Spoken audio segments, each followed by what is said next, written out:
Welcome to Nimmin Live, the #1 place on the internet to learn about YouTube, network with other content creators, and have an awesome time doing it. My name is Nick, and today we are answering your YouTube questions.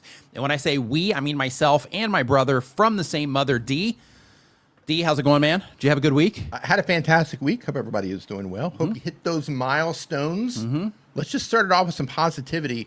Share your latest milestone, whatever it is. Love that. Did you hit a view milestone? Did you get a subscriber milestone? What is share some wins. Love it. Did you get monetized? Let's start this stream off sharing some wins. Love it. Absolutely love it. Yeah, so if this is your first time here, or if you're watching this on the replay, I do want to let you know that we put timestamps down to the video description if you're watching on the replay. So if you want to jump to any part of this live stream, you want to see the questions that were asked during the stream, that sort of thing, then you can just hop down into the video description, and then you will see that information, or you can skim right along the bottom of the YouTube player, and you'll see that there as well.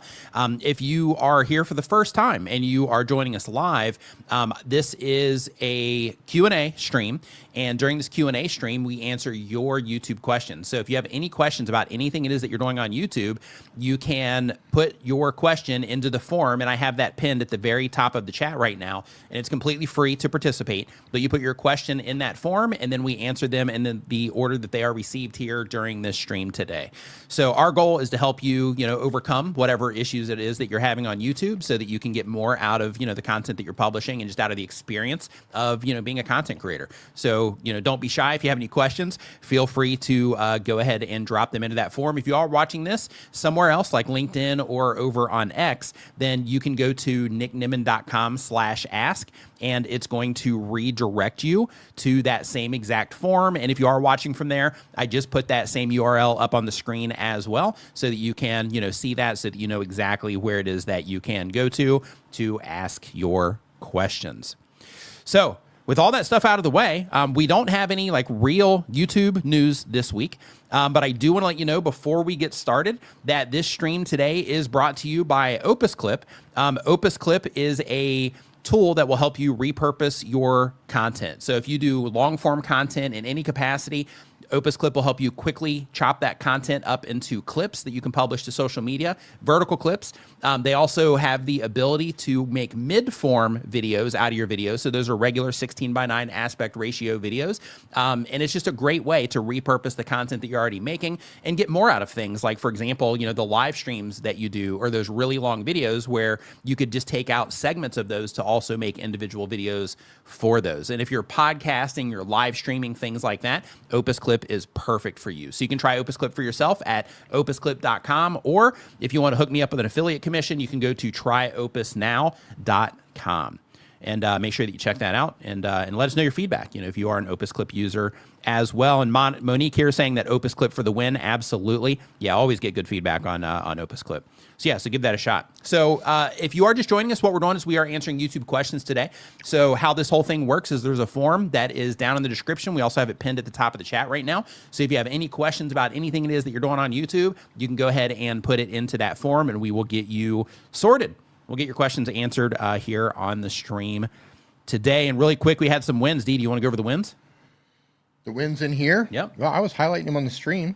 What do we got? Ron's Trains and Ron's. Hey, Ron, how you doing? Ron's Trains and Things. The second week in a row, published 1 out of 10 videos. Nice. Rockin' New Year. Nice. Good start. Love it, love it, love it. Now I got to go backwards. I was putting them up on the screen. Yeah, I saw somebody.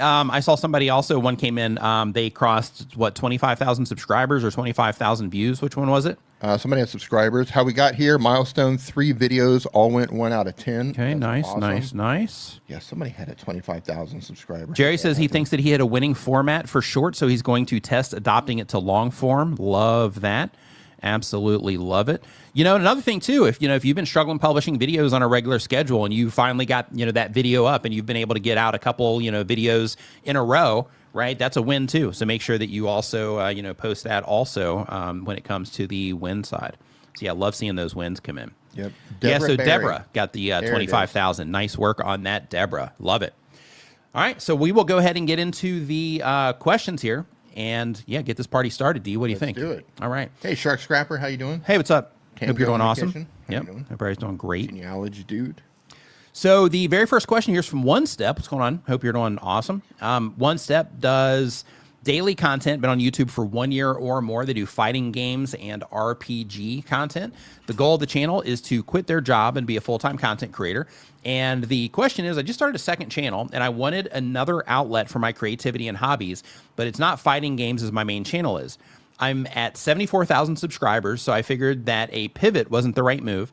I'm starting to mainly just do shorts for now on the second channel, as that's an easy way to get started in putting out long form content when I can.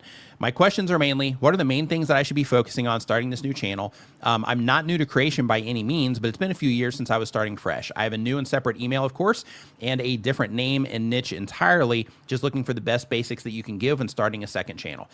So the very first thing is make sure, especially right now, I mean, always do this, but especially right now when you're trying to get that initial momentum going on your channel, make sure that you are thinking about your content in sets instead of just individual videos. So what I mean by that is the faster on a new channel or any channel that you can get people watching video after video after video, you're leading them into a playlist and then they're, watching more videos there. They watch one video, they click on another video of yours and suggested videos, or they watch one of your videos, hit your channel page, find more content there, that sort of thing.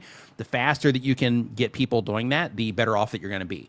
But the way that you can facilitate that, as you know, is by making sure that you're thinking about, okay, if somebody watches this video, what's another video on my channel that's going to be a perfect fit for them? And you want to zoom out on this and you want to think about it from, okay, over the next 30 days or 60 days or 90 days, whatever you want to do, I'm going to be publishing these videos. So if I'm publishing these videos, why would this person be interested in this video? And with that person being interested in this video, is there anything else that I have on this list that would actually be a better fit for them to watch after this video that I could, that I could make, or something on the channel? And then what you want to do is you want to start putting your content together so that when you get to the end of each of your videos, you are recommending, the other video that you should watch on the channel, or just lead them into the playlist. And with that, make sure that you're using your pinned comments to send them into other videos. Use info cards in the last 20% of your video if you have relevant videos to link to for them. But basically, just thinking about your content from right now of, if somebody comes into one video, how can I get them through that first video, which you already know how to do because you have a bigger channel. So how do I get them through this first video? And then once I get them to the end, what's the next step that I want them to take? So don't worry about asking them to subscribe, anything like that. What you're trying to do right now is you're trying to get them to watch another video so that you're increasing the likelihood of YouTube recommending your content to them more. And you're also increasing the likelihood of YouTube recommending that video that's sending them into other videos to other people like those viewers as well. So just make sure that you are thinking about it through that lens in terms of, I'm putting together, this group of content, and people should go from here to here to here so that you can, make that possible for people. So a lot of people, you're already in motion on this channel with shorts, but a lot of people, when they start channels, they'll start with 3, 4, 5 videos on the channel for that sake also. So if somebody really enjoyed that piece of content, they have clear content that they can go to next. And when they finish your video and they go back to the homepage of YouTube, if they had a good experience with it, then YouTube is also likely to recommend some of those other videos that you published on the channel to them as well. And if you can keep them coming back in, that's all excellent signals to YouTube. And then you're increasing your likelihood of everything taking off a lot faster there because you're giving YouTube what it is that they want, which is you're giving their viewers a great experience when it comes to your content. So I would definitely make sure that you're focusing on that when it comes to that new channel. Yeah, and just to kind of re-emphasize it again too, I would definitely make sure that you are avoiding things at the end of your video, because a lot of people do this where you are getting to the end of your video and you say things like, oh, and that's how you, or that's why, or, now that you know how to, and, that kind of stuff. And those things just make people start leaving the video. So because of that, the goal is as they're coming to the end, you start setting up that next video and then you send them into that next video. All right. And Eric Waite says it turned into a how-to video as well as a review video and that nobody does in my niche. Oh, okay. That was a side combo there. Okay. So next up on the list here, and this is question number 2. And by the way, if you are just joining us, I have a link pinned at the very top of the chat right now. If you have any questions about anything that you're doing on YouTube, any problems you're trying to solve on YouTube, you can go ahead and put your questions into that form, and we'll get it answered here on the stream. And it's free to participate, so you don't have to pay any money or super chats or anything like that in order to get your question answered. So next up, we've got Marcy Mayer Maker Life Grease. They do bi-weekly content, but on YouTube for 1 year or more. The type of channel is how-to and renovate style, how-to and renovation. The goal of the channel is to make money, making that almighty dollar.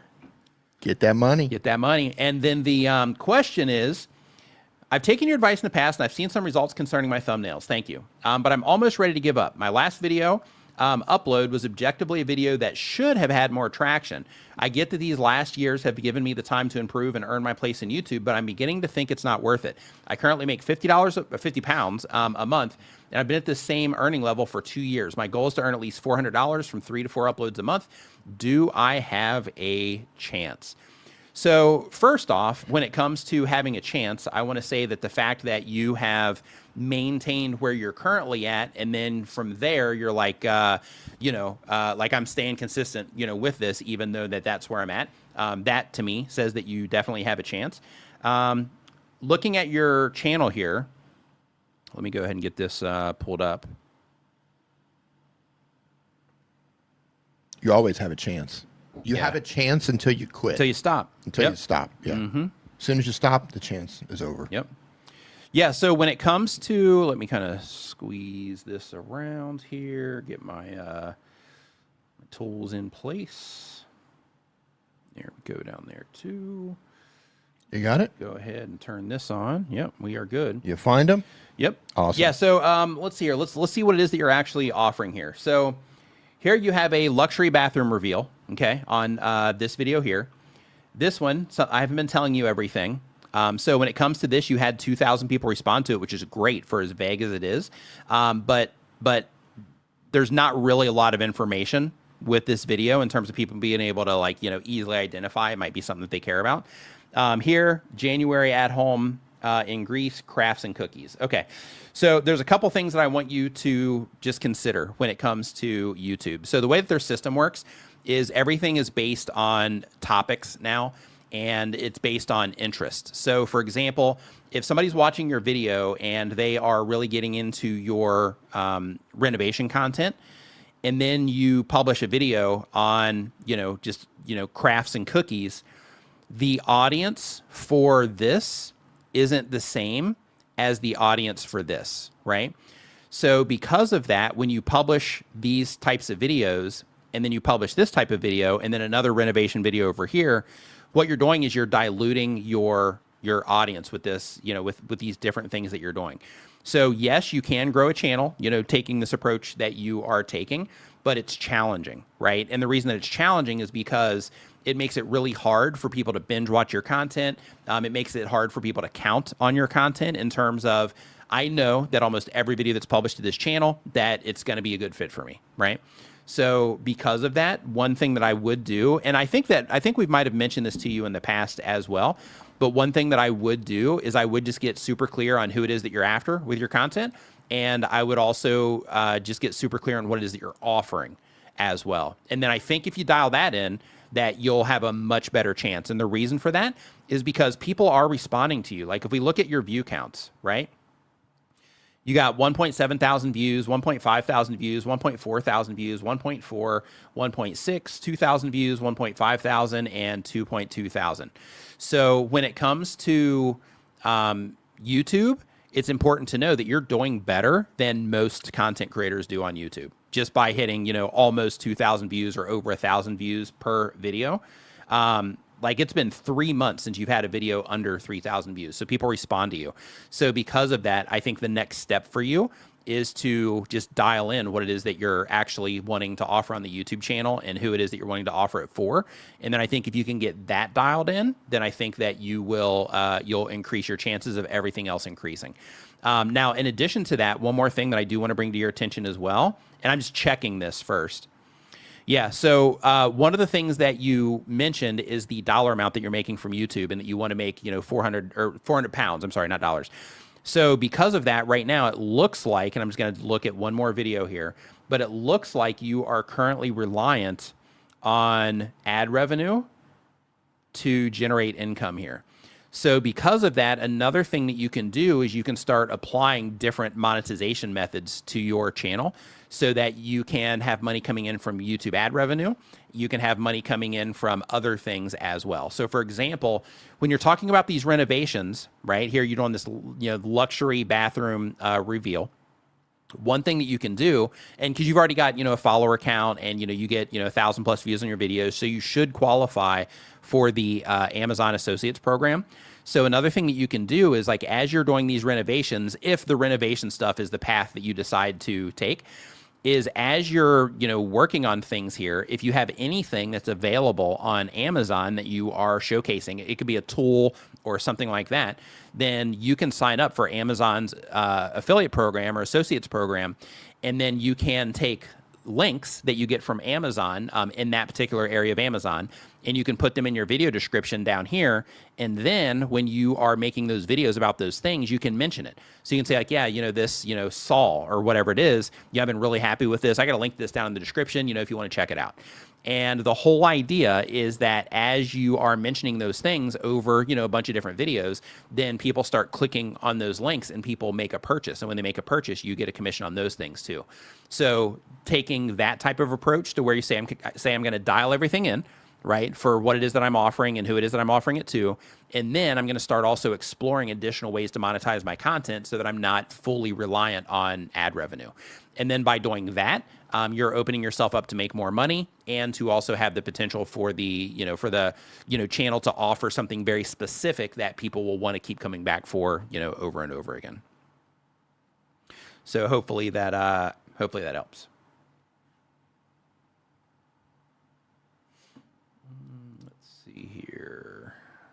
Those off, turn that off, and remove.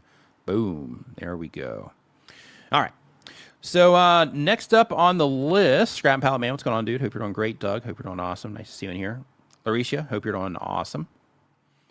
Michael Furberger, thanks for the super chat, says, let me hit the little super chat button there. Says, thanks for your advice last week to clip remix shorts from our long form content. It gave me a much needed boost to my views. Love it.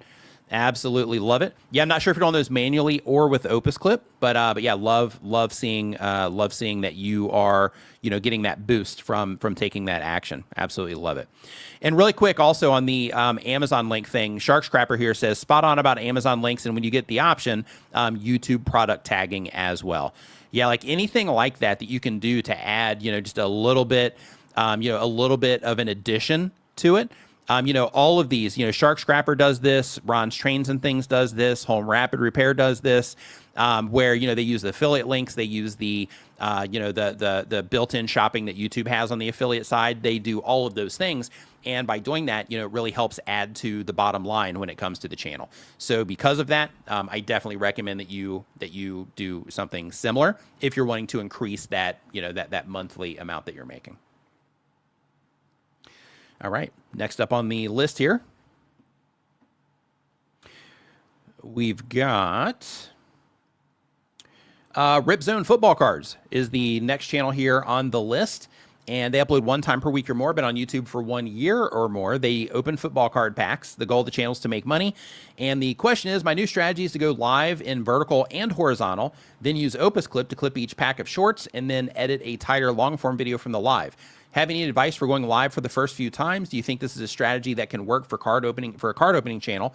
My biggest hurdle is it seems that the best videos do well because a good card is pulled.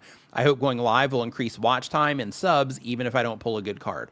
So live streaming can definitely help when it comes to, watch time and all of that.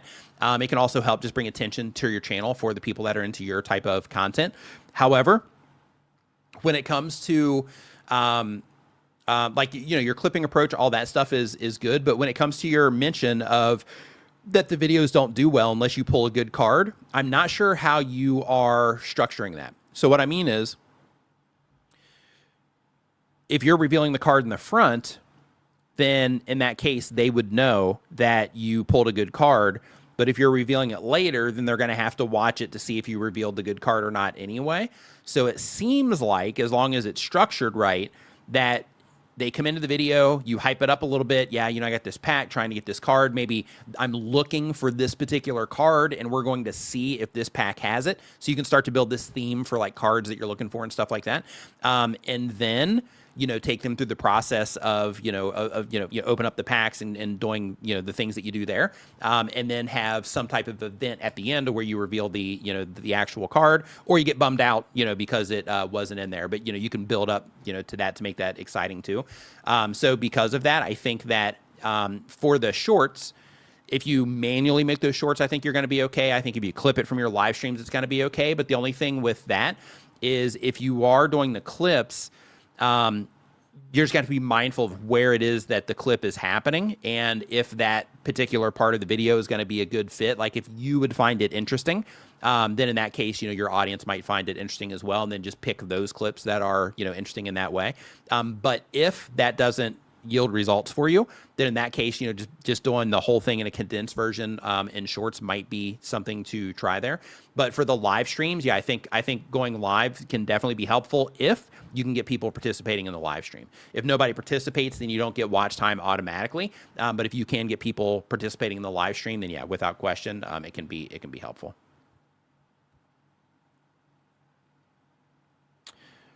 Yeah, and Larry here says even even Pat Flynn talks about how his card channel views were a little bit flat before. Yeah. Yeah, but those types of things, can be really helpful for, just thinking about, what, actually, because, he mentioned, Pat, you should go watch the Pocket Monster channel and see how they do their reveals. And you might be doing stuff like that already, but just, a little bit of tips there. But when you watch their content and see how they do their reveals, that might also be something that you can, apply to what it is that you're doing to, to help you along there. And by the way, if you are just joining us, I do want to let you know that we do have a link pinned to the top of the chat right now. So if you have a question about anything it is that you're doing on YouTube, you can go ahead and put it into that form, and we will get it answered here on stream. And it's completely free to participate. Deep Pocket Monster, thank you.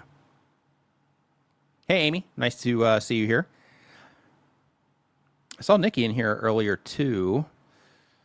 What's up, Nikki? Hope you're doing awesome if you're still in here. So let's see here. So next up on the list here, we have, hey, what's going on, Charlie Morris? Cavo XP is the next channel here. Cavo uploads every other day. They've been on YouTube for 1 year or more. They do food content. The goal of the channel is to be a full-time creator. And the question is, how can I lower my swipe away percentage? I tried improving my hook. Maybe what am I doing wrong? So when it comes to your swipe away, it's going to come down to the topic of the video. It's going to come the topic of the short. It's going to come down to your ability to hook them, which is something that you're already working on. So keep working on that.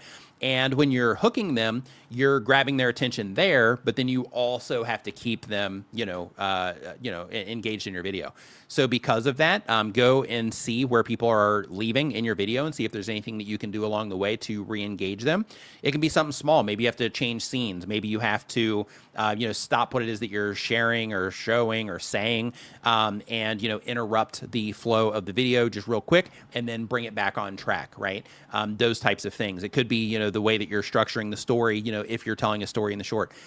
Those types of things are things that you have to experiment with when it comes to, getting your swipe away fixed. But keep in mind when it comes to shorts, the more general the content is, the easier it is for YouTube to put that in front of the right people, because shorts seem to be like, even though it is, all algorithmically aligned, it does seem to be to where there's, they toss some stuff in there to like, yeah, I'm not, this doesn't really, fit what I'm looking for, which means that, they test a bunch of random stuff against people too, which is good, but when you do make things that are a little bit more general when it comes to shorts, or at least more general for your niche in terms of whatever that topic is of the short, it would apply to the largest amount of people or a lot of people that are interested in your type of content. Then in that case, those types of things can be helpful too.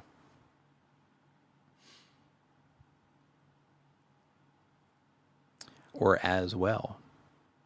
So next up on the list here, we've got Brat6. What's going on? Happy Saturday. Hope you're doing awesome. Next up, we've got Inspiring Garden Corner. Inspiring Garden Corner. They upload 1 time per week or more. They do garden content. The goal of the channel is to connect with others who like what they like. And the question is, when YouTube makes changes, does that have a negative impact on small channels? So here's the thing. So you'll see all kinds of videos about like YouTube algorithm changes and things like that. But at the end of the day, when you are making content that people respond to well, you can still do well. So, you know, when they do make, you know, changes to things, you know, sometimes you'll see like really big channels, you know, that are like, hey, you know, our views have dropped by X% or whatever because they have all of this, you know, data pouring in. And then when it comes to small channels, you might not have as much data, you know, to see like big swings like that, like they can. However, you know, sometimes, you know, you'll see pickups, sometimes you'll see drops. But when it comes to it, at the end of the day, you know, it really comes down to the videos that you're publishing. And I know that that's like the worst thing that anybody wants to hear when it comes to, you know, videos underperforming, you know, when it comes to YouTube. But a lot of times people will blame things on shadow banning, or they'll blame it on an algorithm change, when in reality, they've just published some videos that just didn't land with their audience. And it happens to all of us, right? So when it comes to that, you know, again, sometimes it's that, you know, a change has, you know, happened, but usually that change is going to be negligible on a small channel. But most of the time, it comes down to the decisions that you're making, you know, in that moment. So I'm actually going to look at your channel here. And you mentioned that you're authentic, but you feel that it works against you. So I'm just going to see what it is that you're doing real quick.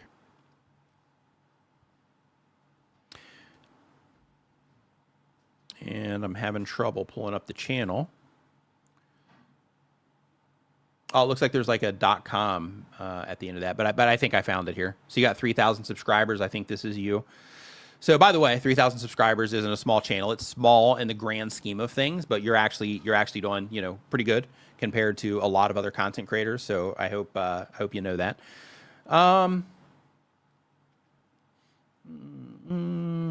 Laying spring containers. Yeah, I think like your thumbnails look okay, you know, and all of that.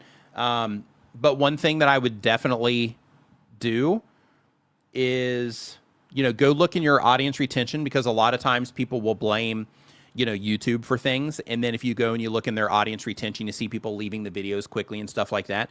So just in case you don't know, I'm guessing you do, but just in case you don't, for every video that we publish to YouTube, we have something called an audience retention report.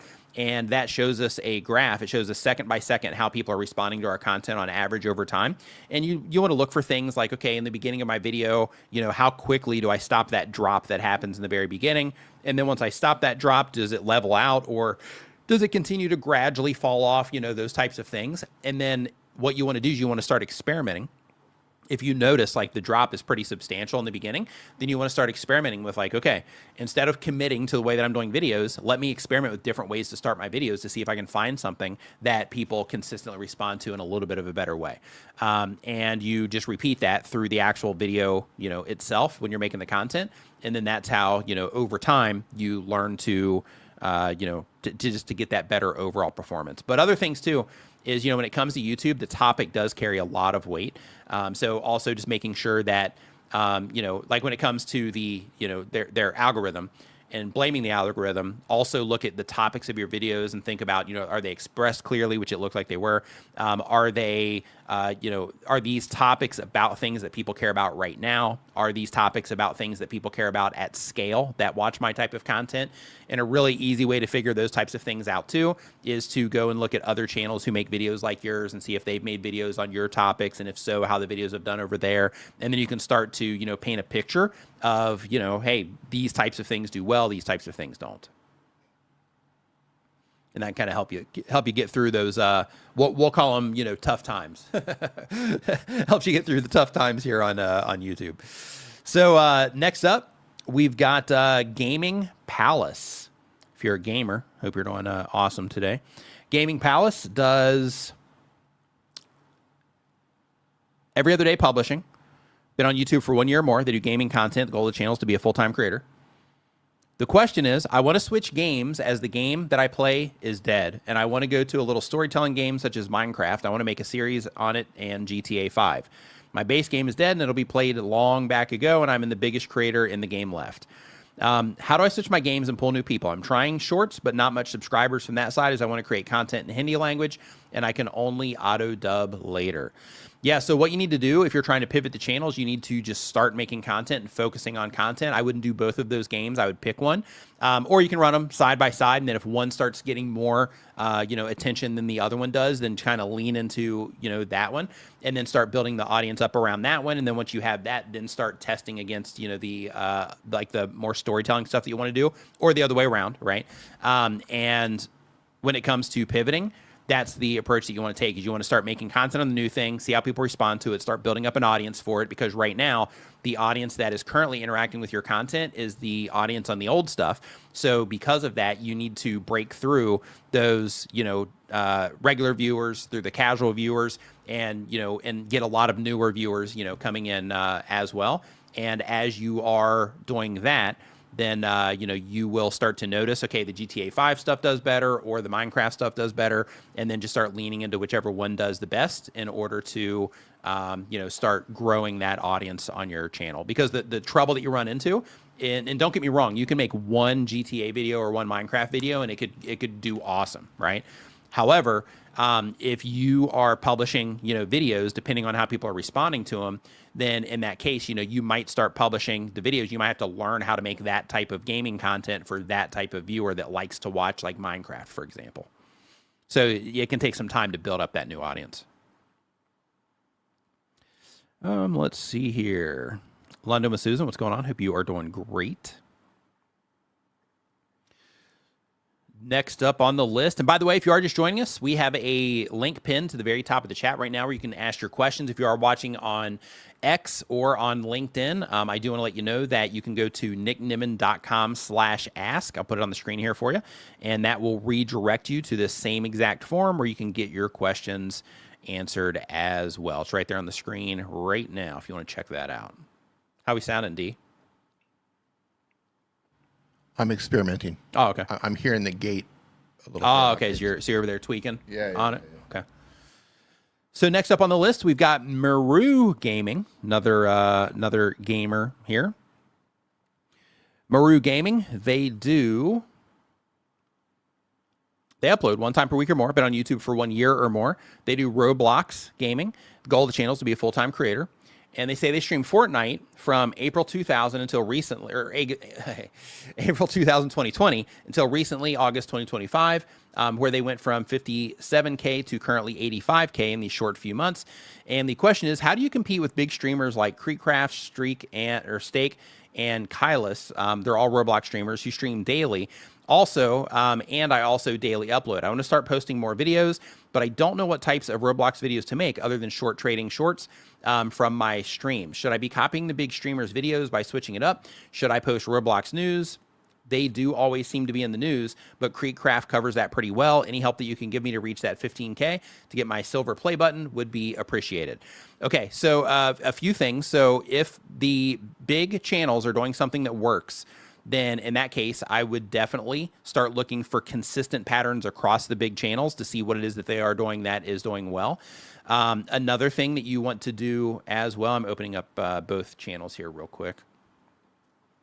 Yeah, so what you want to do is you want to go and mine their videos. So you go to their videos page, and then you start looking at, all of their videos and the topics of their videos, and you start figuring out, exactly, the stuff that people are responding to. And you want to start looking at, how they're doing their titles and everything. So for example, let me just put this into split view so I can show this to you. And this is why we ask for the, for the channel here. So first off, the big elephant in the room that I want to bring to your attention is that you are a 85,000 subscriber channel with 1.6 thousand videos that's competing, or that you think right now you're competing with a 16 million subscriber channel with 6.6 thousand videos, right? So they have a lot of videos kind of helping to push them forward here.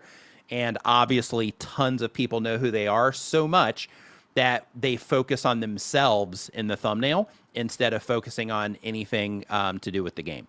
So just because of that, keep in mind that you're not really competing with these, with this person. Here, let me just show you on screen here. Pull it up. So you're not really competing with this person here, but you are making similar content. So you are able to tap into their, to their audience in terms of, making content that their audience might enjoy, but I would not look at them as like a real competitor. Look at them as a channel that you should study for things that they're doing right, things that people are responding to and all of that. But keep in mind, when they publish a video, they have 16 million people that know who they are and that, some of those enjoy their content. And because of that, they can just put themselves in the thumbnail and then they get 1 million views almost or more on most of these, just right out of the gate there. And they know how to put content together, which is why they have 16 million subscribers on the channel, right? So a few things that I would do. Step number 1 is for the content that you are doing. Hold on, let me see something real quick. Demons Domain. What are you looking for? Okay, so right out of the gate, one thing that I want to bring to your attention is you are, and you're doing, you said you're doing shorts right now. So start publishing the long form again. But right out of the gate, one of the things that he is doing that you are currently not is look at how he has Roblox here. Actually, let me go to the magnifier. That'll probably be better for this. Look at how he has Roblox, Roblox, Roblox, Roblox, Roblox, Roblox, Roblox. That one is not. I feel like this could be a drinking game. Roblox, yeah, like every time he says Roblox, or every time there's not a Roblox video, you gotta take a shot of coffee. Take a shot. Yeah. Oh, we're doing coffee. Yeah, coffee drinks. Yeah. Okay. Yeah, that's kind of drinking games we play around here. Okay. Yeah, doing coffee shots. Okay. Espresso shots. Okay, there we go. Espresso shots. I'm here for it. Good stuff. But if you look over here at yours, right, you have Lucky Blocks in Steal a Brain Rot, which is, one game. And then you have here Fortnite live event. So you do have Fortnite in there. Here you have Fortnite in the title, but nothing down here in the title about Fortnite. Here, same exact thing. You do have a hashtag down here. So right out of the gate, here's what I would do. One, I would study the heck out of all of the channels like this that you are going to try to go against. And you want to look for things like I just mentioned. I would ignore here that he focuses on him right now because he has a huge audience, that's kind of built in here. Yep. So because of that, I would ignore that. And I would look at other channels and look at what it is that they're doing with their thumbnails and how they're capturing people's attention around those games. And I would start following suit with what it is that they are doing in terms of how they're capturing attention, right? And look for all the little details, like the thing that I just mentioned here about Roblox. If you look at the titles too, if you look at their titles, you can see we've got, just a handful of characters here. We got 1, 2, 3. We got 4 words, 1, 2, 3, 4, 5 words. Like there's hardly any text on this page when it comes to the amount of text that's in the titles compared to yours, where everything is just real wordy and long on most of the titles that you have, right? Extra wordy. So it's just like little details like that are the things that you want to look for, and then you want to start applying those to to what it is that you are doing. But if you're going to start doing Roblox, pick that lane, jump in, and just start going for it. Keep in mind, make sure you are publishing at a pace that is sustainable, so you'll be able to do it for a long period of time, like he's been doing.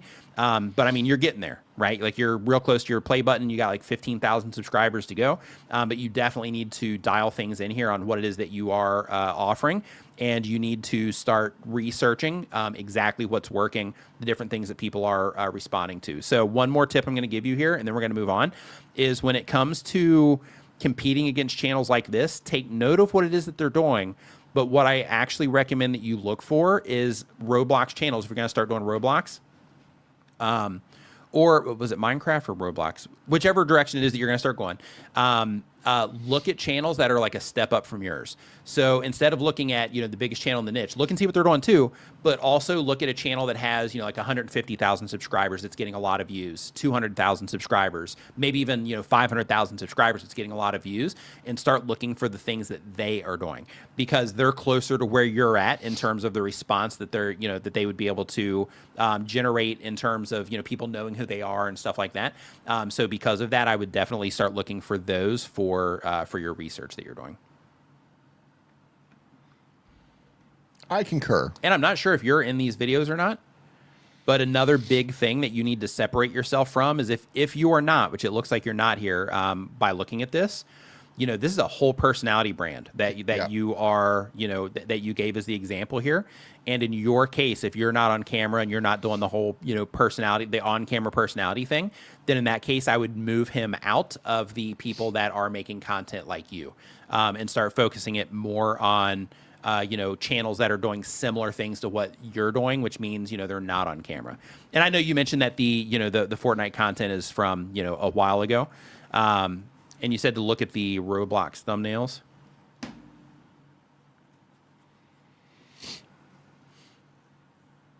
Yeah, so even with this, like, you know, again, with the titles, right? Look how wordy your titles are, you know, in comparison here. You don't have to put all these hashtags into your titles that just kind of, you know, hurts the readability there. Put those in your video descriptions. You don't need the icons in your titles. You know, if you look over here, he did have a heart in one of these, but almost all of these are not, you know, they don't have any icons or sorry, emojis in the titles. So, you know, stop doing that. Yeah. And I would also, even though this character here might be recognizable, I would even go as far as to put like Roblox or something like that, you know, in here too, to also make it just that much more clear if that's what you're going after.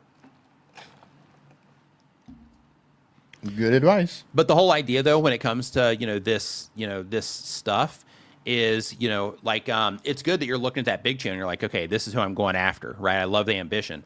But the thing that you want to think about is like, okay, in order to get there, I need to go through all these different steps, right? Like first, I got to get that 100,000, right? And then after that, then I got to keep going and keep going. So start looking, you know, like people that are a few steps ahead of you, and start looking at what it is that they're doing in order to get the results, and then start comparing it against as many channels as you can find that are just, you know, a little bit ahead of you. That's how you kind of, you know, better understand what works for the niche.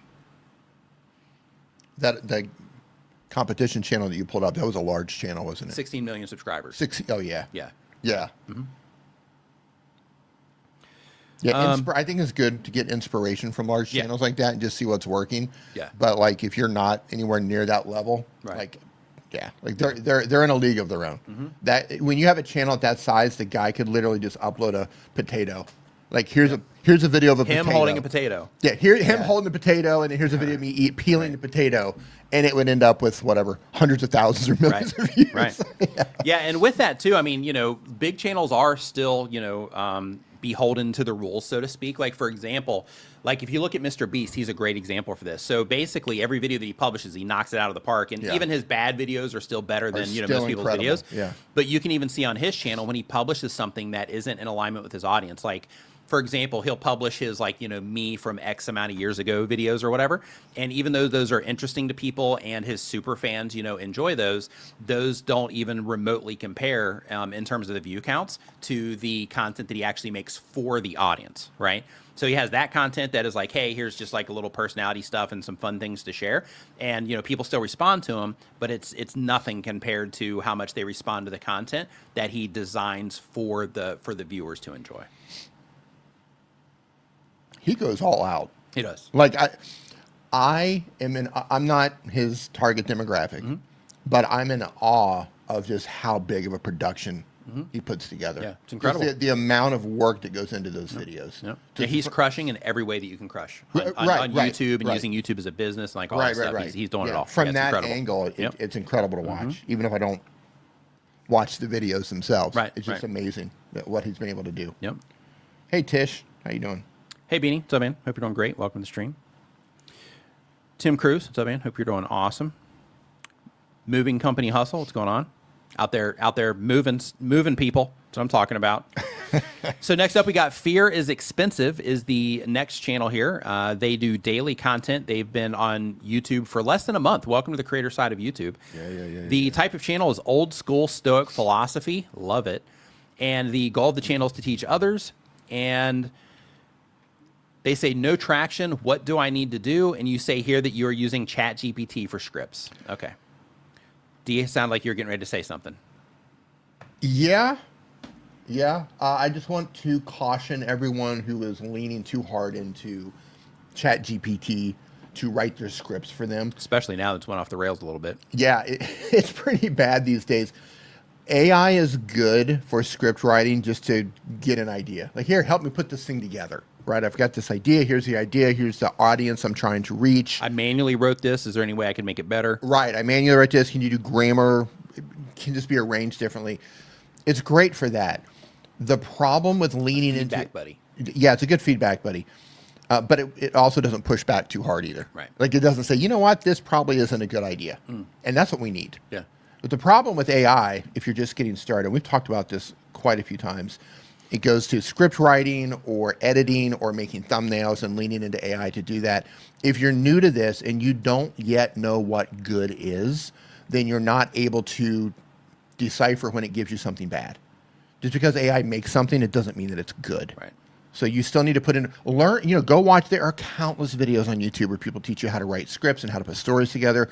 Go watch those and really try to understand how it works. So when ChatGPT gives you something back, you can push back and go, yeah, I'm not really feeling that. That's not really going to speak to the audience that I'm trying to reach. But if you don't have that information, you're just going to read it and think that it's giving you good information when ChatGPT and Gemini, they're good, but they lack a lot of nuance. They really lack the nuance, and they lack that human element that only you can give it. Yep. So don't be 100% AI. So I'm looking at your channel here, and just one thing I want to bring to your attention is I think you need to do more. And what I mean is, if we look at your videos, they're relatively short, and I'm guessing that you're just sharing, like one philosophy at a time, which is fine. But if we like click into this, all you're doing is putting up text slides, right? So if I go over the thumbnail hover here, this is literally just like, to where you just have the words following the text. And this right here, and I'm just giving you the heads up on this because I'm going to guess that you're using AI for all of this. Like, you might be making this, but in terms of like the audio, it might be AI. You already said you're using ChatGPT for the scripts. So this type of thing is exactly what YouTube is trying to not have on their platform right now. And the way that they look at this is, and if you're doing the voiceovers, it might still be perceived, in a similar way. So I'm just giving you the heads up on this. And this is what I mean by you should try doing more.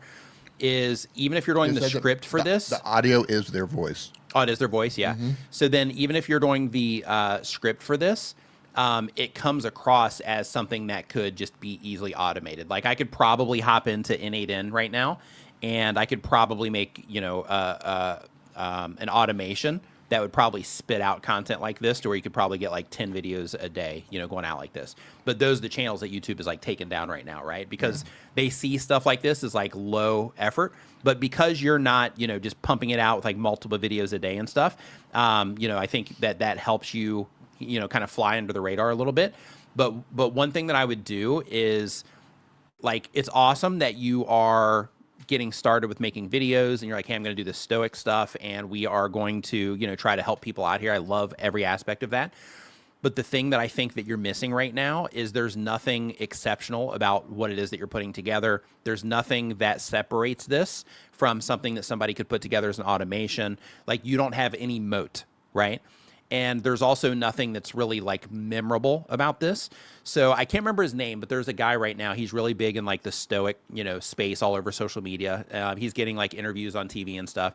And like in his case, one of the things that he does is he just hops on video, and he will, share these philosophies and talk about what they mean to him and all these things. And as a part of that, he's been able to grow his personal brand and, all of that around, just being that guy that shares stoic philosophies. And I'm not saying that you have to be on camera, but one thing that I would try to do is try to come up with, a way to tell these stories in a better way using like different visuals, something like that, to make them more than just text slides. Because right now there's just nothing that separates you from a million other people who can go and do this same exact thing, right? So you do have your voice and you have the personality in your voice, so that part's good. But in terms of what it is that that people are seeing here, I think that you just need to do more with this, so that you can start creating some type of separation from other people that can go and pump this stuff out. Unfortunately, that's the world we're living in with like AI and stuff right now. So because of that, I would really try to work hard on like, okay, how can I start turning this into actual content? Does that mean I got to get on video? Does it mean I got to start learning how to do like more graphical stuff? Do I need to, start doing some, animation related things? Do I just need to do B-roll to support these stories? Do I need to hop into Midjourney and make a bunch of stoic imagery? And then I'm sliding through that stoic imagery, which a lot of people are doing that too. But, just trying to think of those things that might separate you, I think is definitely important right now. Yeah, I co-sign on that. You definitely need some sort of imagery. A video or two like this is fine. Yeah. If you have it, if you already built up momentum and your channel is moving, a video like that is fine, perfectly fine. But to build an entire channel out doing that, I think that's going to be tough. I think it's really going to be tough. Like I said, use Leonidas or use Midjourney and learn how to. I mean, if you're already using AI, you can probably figure out how to prompt to get some pretty interesting graphics for that or some imagery. But be warned, you know, all the other Stoic type channels are doing that as well. But it also works. So I would say if you're going to try to generate some imagery that way, try to find a little flair that you could add to it, maybe a different angle to approach that imagery. So yours looks a little bit different. So you don't kind of get lost in all the other, because there's a lot of automation out there when it comes to Stoic content. People are just automating it. That's what I was saying before. There's nothing that really separates this. Right. Yeah. They're just pumping this stuff out like crazy. So you need to find something that's going to make you stand out just a little bit. Yeah. Yeah. And being the personality can be that thing. Yeah. Right. Yeah. So consider, consider all those things, and that makes it all harder. Right. But, but with this type of content, like, I think you're ready for that.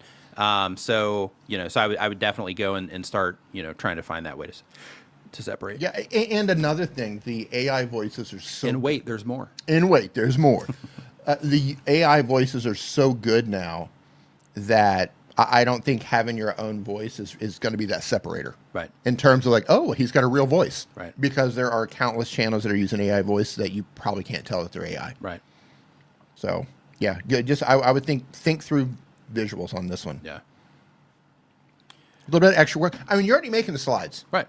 So you're doing the slides here. So now you just need to put the images together someplace else. And you could even do a mix. You could do images, text, images. You can find some sort of a pattern to where you can put in the, a word to focus on that's really important or something like that. It will give those single words so much more weight if you don't show them all the time. So. Really quick, if you are just joining us, we are answering YouTube questions. So if you have any question whatsoever about what it is that you're doing on YouTube, you want feedback on something, whatever, we don't look at videos, but we look at thumbnails, titles, all that stuff, channel layout, all that stuff. So if you have any questions, there's a link at the top of the chat right now. If you click on that link, it'll take you directly to the forum where you can ask your question. If you are watching this from somewhere not on YouTube, you can go to nickniman.com/ask, and it will redirect you. I have it on the screen right now, and it will redirect you straight to that form. And also, same exact thing, if you're watching on TV or something right now, and you're like, oh, I can't click on the video description, then you can also just go to nickniman.com/ask, and it will it'll send you right over there. All right. So next up, we've got the Real Sync. And that's SYNC, not SINK. Okay. There you go. Been on YouTube for less than a year. They do commentary and panel discussions on modern culture. Goal of the channel is to make money. And the question is, can you give feedback on thumbnails, titles, and overall tips for improving the channel moving forward? Yep, we will take a gander. See what it is you got going on here. Yep. Salon Guy, thanks for the super chat. Appreciate it, my man.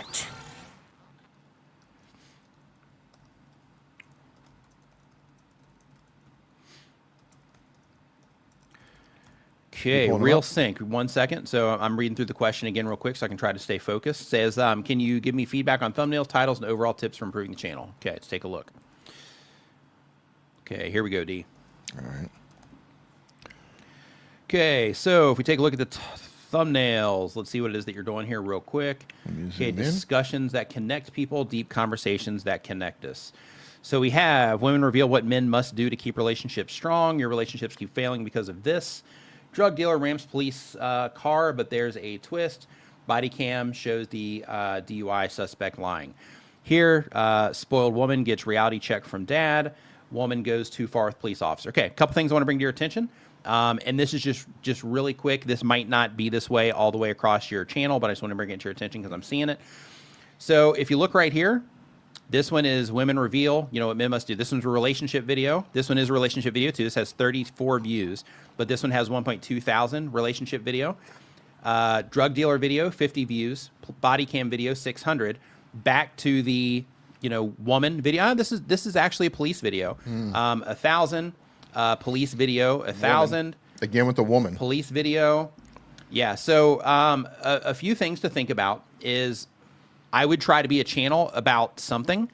And by being that channel about something, it will help you dial in the audience that's interested in that. So what I mean by that is if we look at this one right here and we have these relationship videos, that's going to pull in a certain type of viewer. If we have these cop, videos where people are doing, all these, crazy things and getting into legal trouble, that's going to pull in a different type of viewer. So there will be here and there'll be some crossover viewers that'll like to watch everything. But if you dial this in to where you offer something specifically, to where your channel becomes, we have these discussions around these, police related things that happen, or we have these discussions around relationships, then it fine tunes the channel to serve a particular type of viewer that's interested in certain stuff. And by doing that, that can help make it to where every video that you publish is a good fit for the people that you're trying to reach. And the reason or the place that this gets important is, let's say that somebody watches this video right here on the body cam footage, and then they watch this one because they love this like legal stuff. And then they come over here and they get served these videos. Then in that case, the crossover here in terms of the viewer, again, you'll get some crossover, but in terms of mass appeal for the people that are interacting with these videos too, you're going to lose a lot of those people here on the relationship stuff. So because of that, I would focus in on like what it is that you're wanting to offer and become the channel that does the conversations around the relationships or the legal stuff or whatever it is. But I would pick that thing and just go all in on that, at least for a period of time as an experiment, to see if you can just build up the audience around, that particular subject without breaking it anywhere in between. And what I mean by breaking it anywhere in between is publishing. They said I'm pivoting away from the body cam videos and moving in another direction. Okay. Yeah, so if you're going to move into relationships, because you did that 7 days ago, then I would start stacking up the relationship content, commit to it for like 90 days, and just see if that makes a difference of growing a channel around people that are interested in relationship drama. And then by doing that, you can get known as a channel that covers relationship drama and be a resource for that for people. Any additional thoughts, Steve? No, I agree. One other thing that I want to bring to your attention too is, when it comes to your thumbnails, right? Like you have a strong focus on, your team here that you have the conversation with. So that's all great and all, but right now, until you get more people knowing you, I would try to focus on imagery that is more representative of the topic. Kind of like what you're doing over here with this one, instead of focusing it on, the people that, people may or may not know. No. And then by doing that, you're focusing on like the emotion like you have here, instead of, like random shots of, the people that you have over here. But one thing that I do like about this is that even though you do have you here, you do have a nice strong focus over here on the drama that's happening on the side. So I think that's good. But I would just try to make sure you're focusing more on the emotional side of things versus just people, showing up in thumbnails. Because people respond to emotion, and when you can show something fiery is happening, then people are, I wonder what's happening there, right? So that's kind of what you're going for there. Tim P. Cruz, congratulations, says they got accepted into the first part of the YouTube Partner Program. Nice, congratulations on that. Love it, love it, love it. Way to go. Mm-hmm. So next up on Doug mentions that too, about the body cam footage channels are just everywhere now. Yeah. I don't know how they get the footage. Like yeah, I don't know the what's involved there. of that. Yeah. Because at some point, like if they're getting it from somewhere, at some point, like I don't even know if there's ownership involved. Yeah, I don't know. So if there's not ownership involved, like what keeps people from going and just stealing those videos and just publishing them as their own? Yeah. With their own soundtracks or whatever. Yeah. Yeah, I'm not sure how that I'd works. actually like to speak to a lawyer about that and see what the legalities are about body cam footage. Because can you just grab it and take it? Right. I don't know. Right. Who owns it? Nobody? No. I mean, the way technically the person who recorded it would be the police department. Yeah. Through the officer. So they would technically be the owner of that content. But I don't know, because it's a public thing. I don't know if they would own it, would they? I don't know. I mean, think about, if you're outside, you're kind of fair game.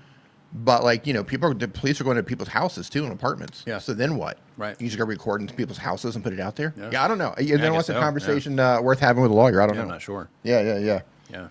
Don't know. I think I'm going to find out though. Yeah. So David Matney says, I wonder if they use the Freedom of Information Act. Maybe. Yeah, I'm not familiar with the Freedom of Oh, sorry, I hit the wrong one there. Yeah, I'm not familiar with the Freedom of Information Act. Yeah, definitely possible.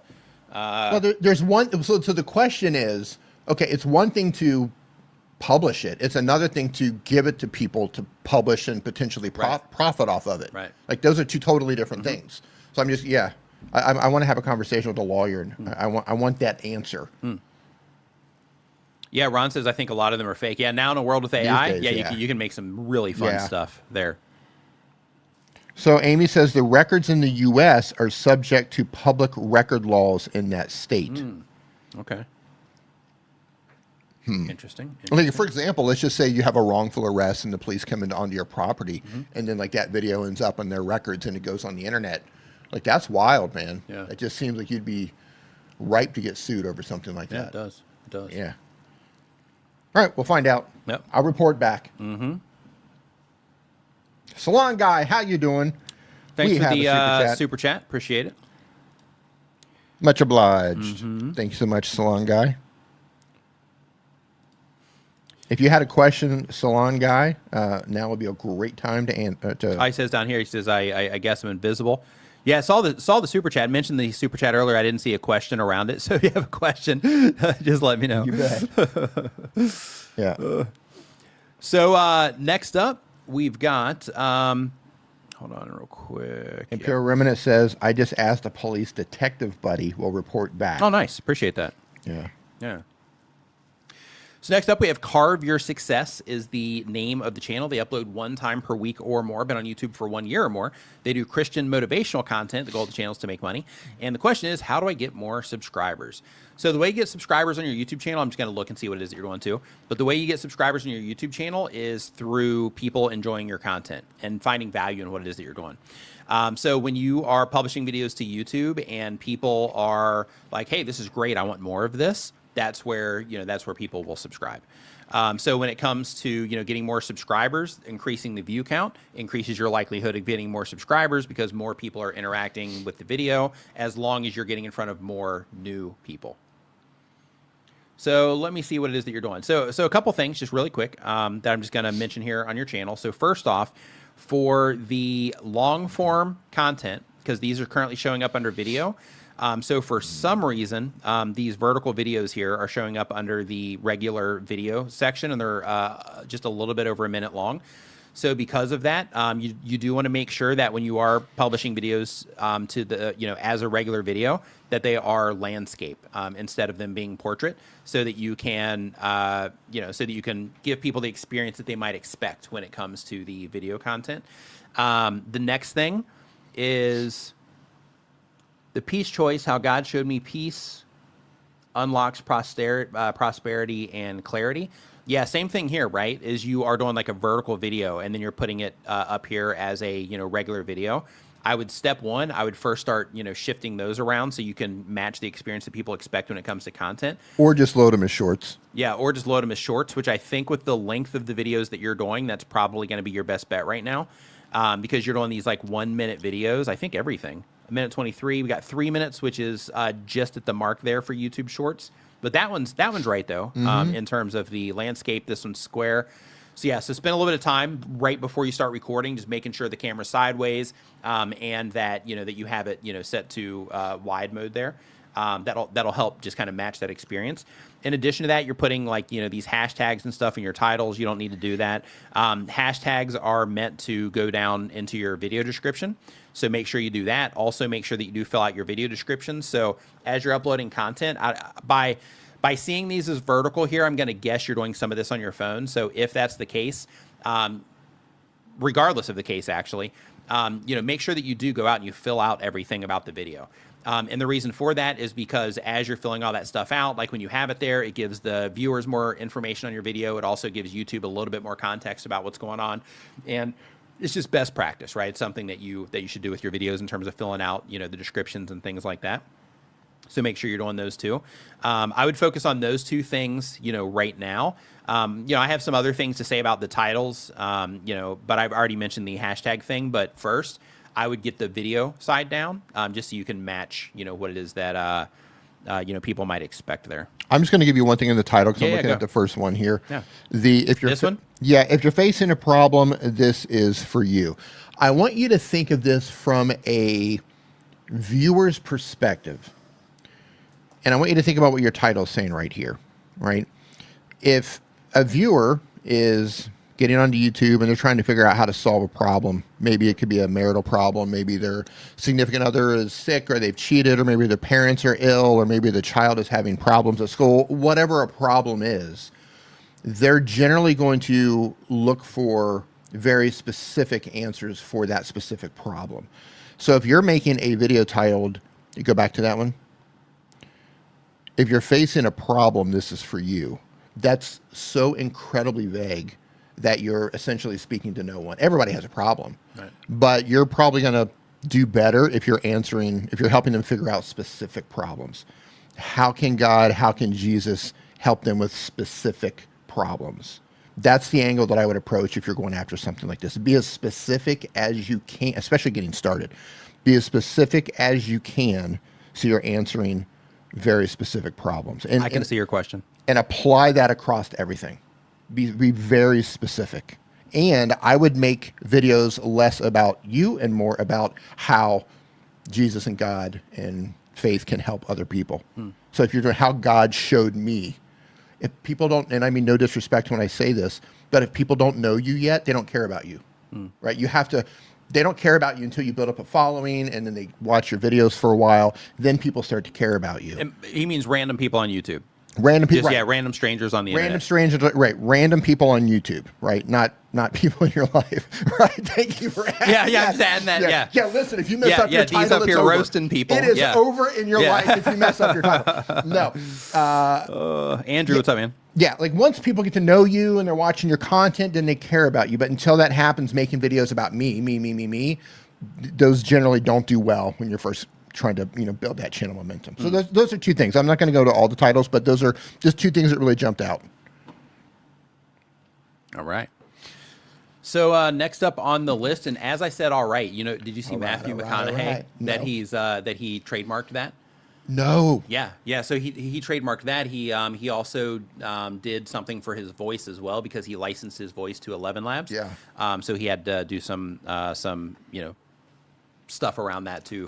I haven't looked in on 11 Labs yet to see what the celebrities are doing in terms of the rights usage.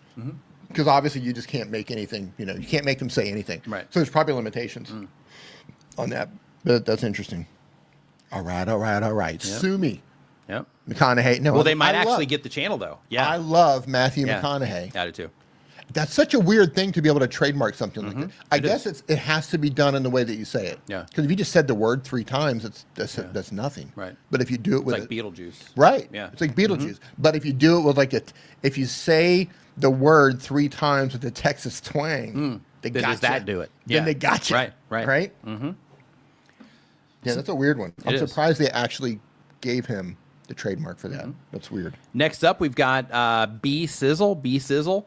They upload when they have time, but on YouTube for 1 year or more. They do music and animation content. The goal of the channel is to make money. And the question is, I'm a hip hop artist. How can I keep growing my channel while also keeping my niche? So let's see here. So I'm going to love looking at this one because I love They're a hip hop artist who wants to grow their channel while staying in hip hop. Yeah.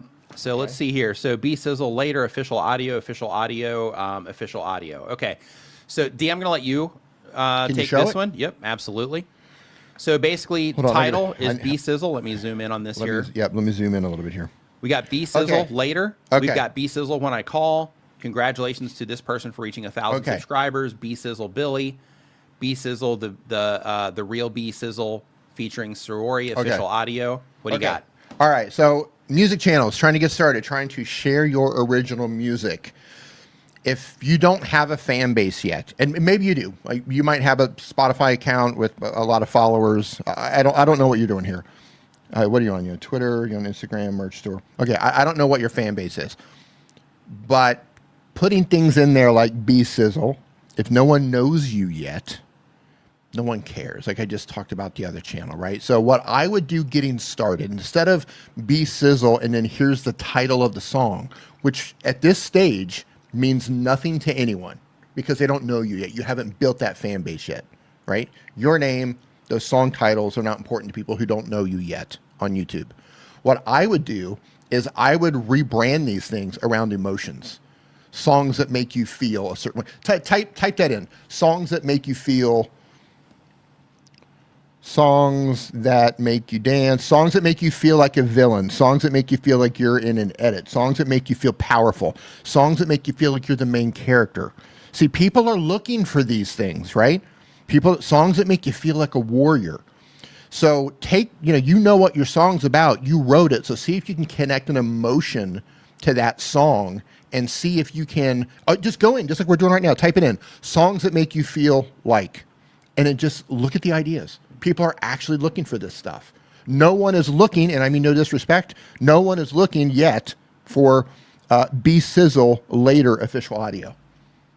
Now, there will come a point in your career where people are looking for that.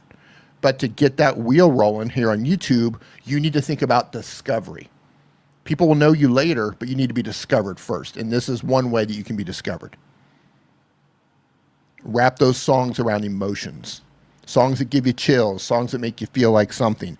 This song will give you energy. Mm-hmm. Listen to this when you can't get over her. Mm-hmm. Listen to this when you can't sleep. Listen to this for gym energy. Listen to this while you work out. Yep. You know what I mean? There's multiple different ways you can approach this. That's what I would do with any music channel right now getting started. And unless they completely destroy the algorithm, I would be on TikTok. They pretty much destroyed it. Let's see. Hip hop songs that make you dance. Hip hop songs that make you feel like a boss. Hip hop that makes you want to jump. Hip hop making beats. Hip hop making videos. Yeah. So yeah, just basically spending some time up here, seeing how people are, trying to find the type of content you make, and then instead of building it around you, building around the, what emotion, what they care about. Emotion, right? Yep. Right. You can brand all this stuff later. And there's nothing with putting... It's already brand. Like, you've got the channel. Right. Right. You're in the song. Like, you're the one. You probably have, like, an audio tag in there. Right. Sizzle. Right? Right. So, like, yeah. And you can write in the description, hey, this is the name of the song. This is what it's about. This is from B-Sizzle. You can write all that stuff in the description. But to get discovered, right, you can get your foot in the door. Mm-hmm. And YouTube, especially for music, is really hard to get your foot in the door. Yeah. So you have to think about, okay, I need to approach this from a different angle. Yep. So you need to approach it that way until the wheel starts rolling. Mm-hmm. Once the wheel starts rolling, you can kind of go back to your way of doing things. Yep. I'm going to check something here really quick. Oh, okay, that one went right back to the same one. Okay. So next up, we've got, by the way, if you are just joining us, if you have a question that you want answered, we have a link pinned to the very top of the chat right now. You can go ahead and put your question in there, and we will get it answered on the stream today. It's free to participate. Just if you have anything that you're trying to figure out about YouTube, now is your time to get that question in there. Doug says songs that get you grooving like the Bee Gees. Love it. So next up, songs that get you more subscribers. Oh, that's great. You'll have it'll just be flooded. Yeah, songs for new YouTubers to get subscribers. Right. Yep. That's great. You'll have your comments full. Yeah. Hey, follow each other. Yep. Follow me. That's actually pretty funny. You could probably make some songs in Suno, put them up with that framing. Yeah. And you probably would get people would hang out in live chat and do that. Yeah. That's funny. Yeah. it would be sending people in the wrong direction, but probably relatively easy to do. Yeah. Love it. That's hilarious. Hey, Rob. What's going on, man? Rob the Maritimer in the house. What's up, dude? Hope you're doing Rob, amazing. Hope you're doing great. So next up here, we've got Kathy Fit. She does bi-weekly content, been on YouTube for 1 year or more. Yep. She's laughing at the Bee Gees. I need to highlight this for a second. We don't laugh at the Bee Gees. Mm-hmm. I do. They're an Australian national treasure. We don't laugh at the Bee Gees.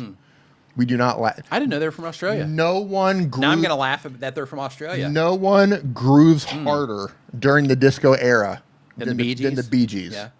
No one. Seriously, I didn't know they were from Australia. I'm pretty sure they're from Australia. No, I didn't know that. Maybe they're from Australia. I don't know. Interesting. No one grooves harder. If you put on headphones and go back and listen to even Staying Alive.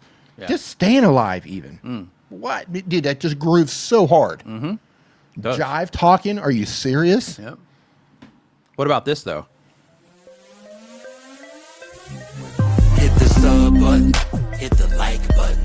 If you're having fun, comment, type something. If you're laying back, leaning in, engage. Just take a second to smash the whole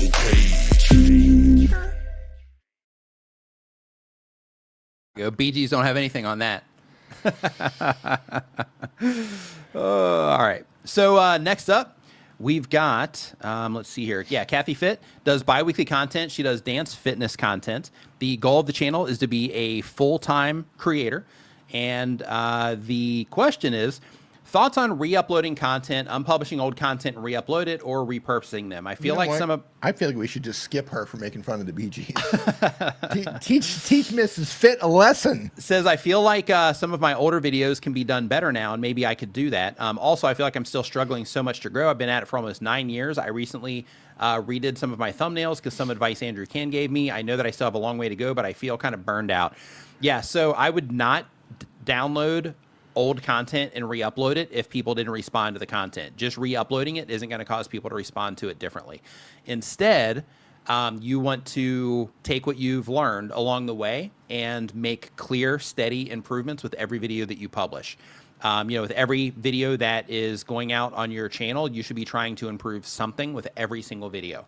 And by doing that, instead of just being like, hey, I'm going to make a video, think, okay, I'm going to make this video. What is it that I'm going to work on in this video that I can, try to, make my videos better or try to make people have a better experience? And I would take that approach and just start making those videos again. If you're like, hey, I can make this video so much better now, then don't worry about, unlisting it or taking it down. Instead, say, okay, instead of doing that, I'm going to just make this video as good as I possibly can. And then I'm going to focus on this particular thing that I'm trying to do better. And then you want to check after you make the video and see if you did that thing better, see if people responded to it better. And then from there, you rinse and repeat that process over and over again. Because one thing that can happen to content creators, people that have been doing it for a long time, is hey, Mooney, what's going on, man? Hey, Ed, what's up, man? Is you have this thing that happens to where you get used to just doing things the way that you do it, and then you run across information on the internet where they're like, hey, if you just love doing something, just make videos about it and eventually it'll work out. Like, maybe it will, but like if you've been doing it for a while and it's not, getting the result that you want, then in that case, I would start experimenting with stuff. I would start, just really trying to hone in on every video that you do and try to be very intentional about the improvements that you're trying to make with every single video. And I would start with things like, okay, the actual video topic itself. With this video topic, how many people could possibly be interested in this video topic? And then I would start doing the research on that. Once you start getting good at coming up with topics, then from there you have to see how people are responding to them once they click into them, or if they click on them at all. And then from there, if you can't get people to click, then start working on that part, and then just keep working through it. But with every video that you publish, just trying to do something better is the approach that you take if you want to kind of get past the burnout that you're feeling right now. And keep in mind, when it comes to feeling burned out, when you are doing something and you're trying to accomplish a goal and it's not working, that can be frustrating, and it can give you those feelings of like, what am I doing this for, right?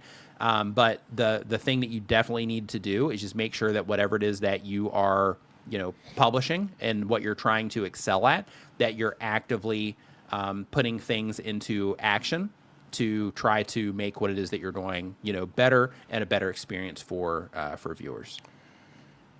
Now, Kathy, you need to go listen to the song "You Should Be Dancing." I defy you to listen to "You Should Be Dancing" and then come back and laugh at the Bee Gees again. Mm-hmm. You can't sit still. You can't put that song on and sit still. Not possible. It's a fact. So Torres, thanks for the super chat. Appreciate it. Says, is there a way that I can make YouTube understand that I have two very different kind of audiences? I do not want to create a second channel and make it learn what content to show to each audience. No. So what happens is when you're publishing videos for, each individual, audience, you can have different pillars of content on your channel or different buckets of content on your channel. But even those should still be, focused towards, the avatar that you're trying to make your content for, that target viewer that you're trying to make your videos for. So because of that, if you have two wildly different target viewers, then just by the nature of how their systems work, you're going to dilute your audience because of that. So you can still, grow over time and all that stuff. But if you, wanted to accelerate things, then, honing everything in towards one type of viewer is definitely the way to do that. And then making all the different things that you do a good fit for, for that type of viewer. But I mean, you're doing well in some of this stuff. Like you've got, this Breaking Bad video here. This Dorander trailer. You got like 101,000 views on that from 5 days ago, 82,000 views 4 days ago. And then it looks like you take a hit on this Breaking Bad content where you get like 1.9 thousand views. And then you've got another one that's this About Time video where it has 661 views. So like there's some major swings in what it is that you're doing here.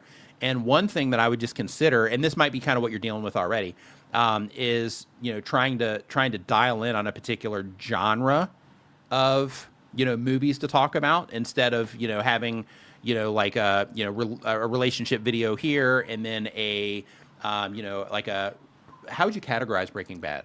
Breaking Bad, for other than the best TV show ever made. Other than that, like how would you, from a drama? Okay. Yeah, I see it's drama. Yeah, so instead of having like relationship thriller, and then like a suspense. crime drama, Yeah.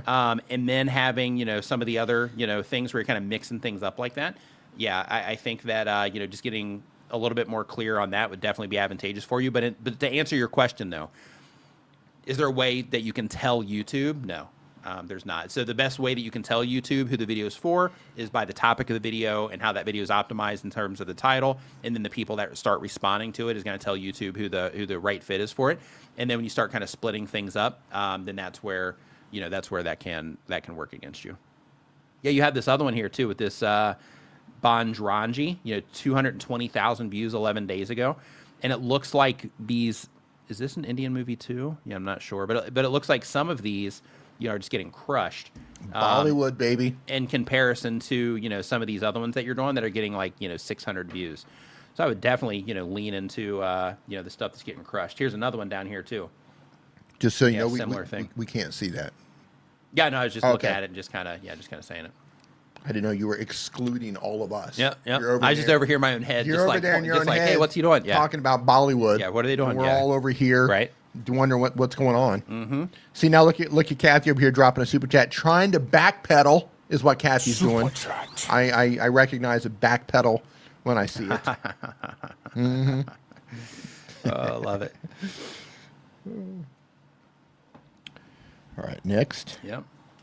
So next up on our list here, we've got... Hey, way to go, Simon says. What did they do? Says, hey there, Nick, great news. I hit 10,000 subscribers after 3 years. Nice. Do you have any idea how long the trip could take from 10,000 to 1,000? It's all up to you and the choices that you make along the way. Yep.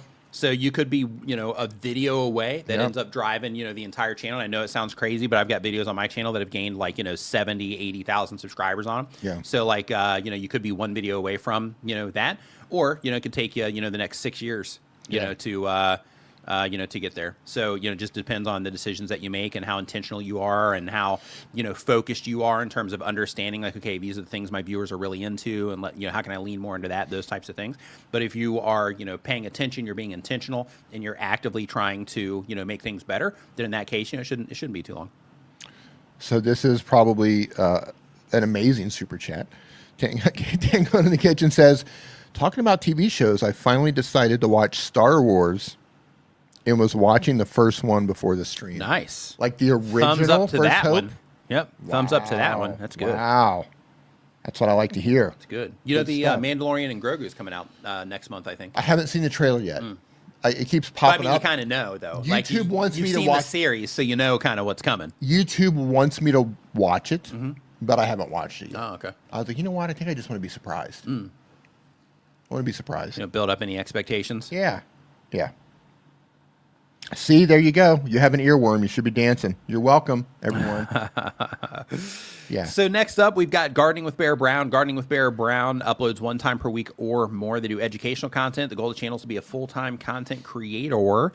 And the question is, hey, Nick and D, what's up? Hope you're doing great. It says, I just started an email list. My confirmation is going to spam. Why is that? Do I need to change anything? I'm also using a Gmail account. I had over 1,000 clicks to join, but I have 281 members. I think the email going to spam is hurting my list. Yes. Yeah. D? Take it away. Yeah, you're probably going to spam. I don't know. What did they say? What's what that service? What are they using? Yeah, they don't say. Yeah, there's a. Oh man, you know what? Carry this for a second. Answer another question. Pulling up the tools. There's a website that you can put in your. And I need to find a URL that you can put in your email address, and it will tell you what's going wrong. The fact that you're sending it from a Gmail could be it. People usually spend money to use an email service to send it out. And there's some things that you need to do to make sure it's going out on a clean IP address. You need to make sure that the things that you're saying inside of the email aren't getting flagged as spam. Sending email and getting it into an inbox is, it can be a task. Mm-hmm. It can be a task, but it's nothing you can't figure out in the day. Right. So go ahead and answer the next question. I'll see if I can find it. Yeah, I have it in here. I'm do just you for it. have it up from there? when you sent it to me before, I'm just looking through my list here real quick. Yeah, to see if I yeah. can, find it. And yeah, it could be something you're putting in the email. It could be that you're just bombing them with too many emails going out of your Gmail account. It could be something in your subject. It could be you've got too many links in there. There are definitely variables. Mm-hmm. Yeah, I can't find it. Not sure where it is. Yeah, not all emails are judged equally. Mm-hmm. So if you have your own email address, like email at yourdomain.com, and you go through the steps to make sure the IP address is clean, it's not been blacklisted somewhere. Yeah. It's all going to increase the likelihood that it's going to go into an inbox. Mm-hmm. You couldn't find it? No. Okay. No. I'll see if I can find that really quick. Yeah, and Amy says if you're using your personal email account to send to a list, it's likely getting flagged as spam. Same thing if you're using Gmail and you're putting a bunch of CCs in there or something like that, you're going to go to spam. Yeah. So your service, and then there's things that you also need to have set up with your domain as well. I can't remember exactly what it's called, but you have to set it up with your domain, and that also adds a little bit more credibility to the email as well. But that website that Dee's talking about, if he can find that, we'll should be able to help you there. Yeah, you know what? It might be this one. It's mail-tester.com. Mail-tester? I think it's that one. I think it's mail-tester.com. And you send them an email, and then you check your score, and then they'll tell you the things that are wrong with it. Mm-hmm. Really quick, I saw this one in the chat. I just want to answer this one. So the question is, should I put a different email than my personal one to get contacted by sponsors or something? Yes. Yep. You should have a public-facing email. That public-facing email will be the email that sponsors send, potential sponsors send emails to, viewers can send emails to. That should be its own email, and that email should not be the same email that is connected directly to your YouTube channel. So basically that, like in your business inquiry email on your YouTube channel, you should be able to put that that other email address that you have, you should be able to put that there so that if people, want to get in contact with you for any reason, that they can do it through that email. So definitely set up a different email for that. So that helps you in terms of just organizing things and keeping, YouTube stuff separate from your personal stuff. And in addition to that, it also helps just from a security standpoint of not using the same email that's connected directly to your YouTube channel. And other things that you can do too when it comes to your emails, you can also set things up as like filters. So for example, I have my public facing email, and then once, like, let's say somebody reaches out to me in that email, then in that case, depending on the conversation, they might go into one of two additional emails. And those additional emails are emails that I check more often, emails that I prioritize, things like that. So depending on the conversation there, they'll get moved into, a different email. So the you can also go to mailreach.co, and they have some great articles in there. They also have an email spam test, but they have 9 reasons why your emails are going to spam. And one of the things that you mentioned is the DKIM and SPF settings in the email themselves. For the DNS, I knew there was something there. I just couldn't remember what it was. Couldn't remember what it was called. Yeah. There's a handful of things you have to go through if you want to get past spam filters, in bulk. In bulk. So next up on our list here, we have the proactive parent. Thank you for the super chat. By the way, says I teach how to use MBTI to make a parenting plan. What is MBTI? MBTI. To make a parenting plan, I want to do a series called "Kids Need Parents Who Blank." Every video title will start with that. Test. Would I get flagged as spam because titles start the same? No, theming titles. So there was just a video published. A friend of mine sent this to me today. So there was just a video published on a channel, and there's a guy claiming that if you have similar titles, that YouTube will ban your YouTube channel. So it's very common on YouTube. It's best practice when you have themes around your channel that are like your content themes / pillars / buckets. Like when you do consistent things like that, it helps your viewers identify that it's about those things. So one of the examples that this creator gave was they had like a famous person name in the beginning, and then they had, the same thing after that. So those are actually good things when it comes to YouTube, and those are not things that will get your channel banned. So the thing that gets your, channel banned is like the repetitive content and, like making the same video over and over, like that kind of stuff. But in terms of using the titles to do a series, no, you're going to be fine there. They don't care about that.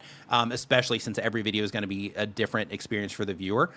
You can have the same video structure, you can have the same, title, and, replace the information with like new information. So for example, if you have a channel where you teach people how to, do something around the house, and the video starts in a certain way and people respond well to that.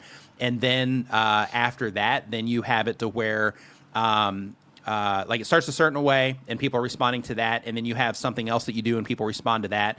And then you have the next thing where you're like, okay, now I'm going to, showcase all the tools that we're going to be using to do this thing to make this construction, and people respond to that part. And then we start doing the construction. Like you can also follow that same exact pattern, but it'd be different for every video because you might be using different tools, stuff like that.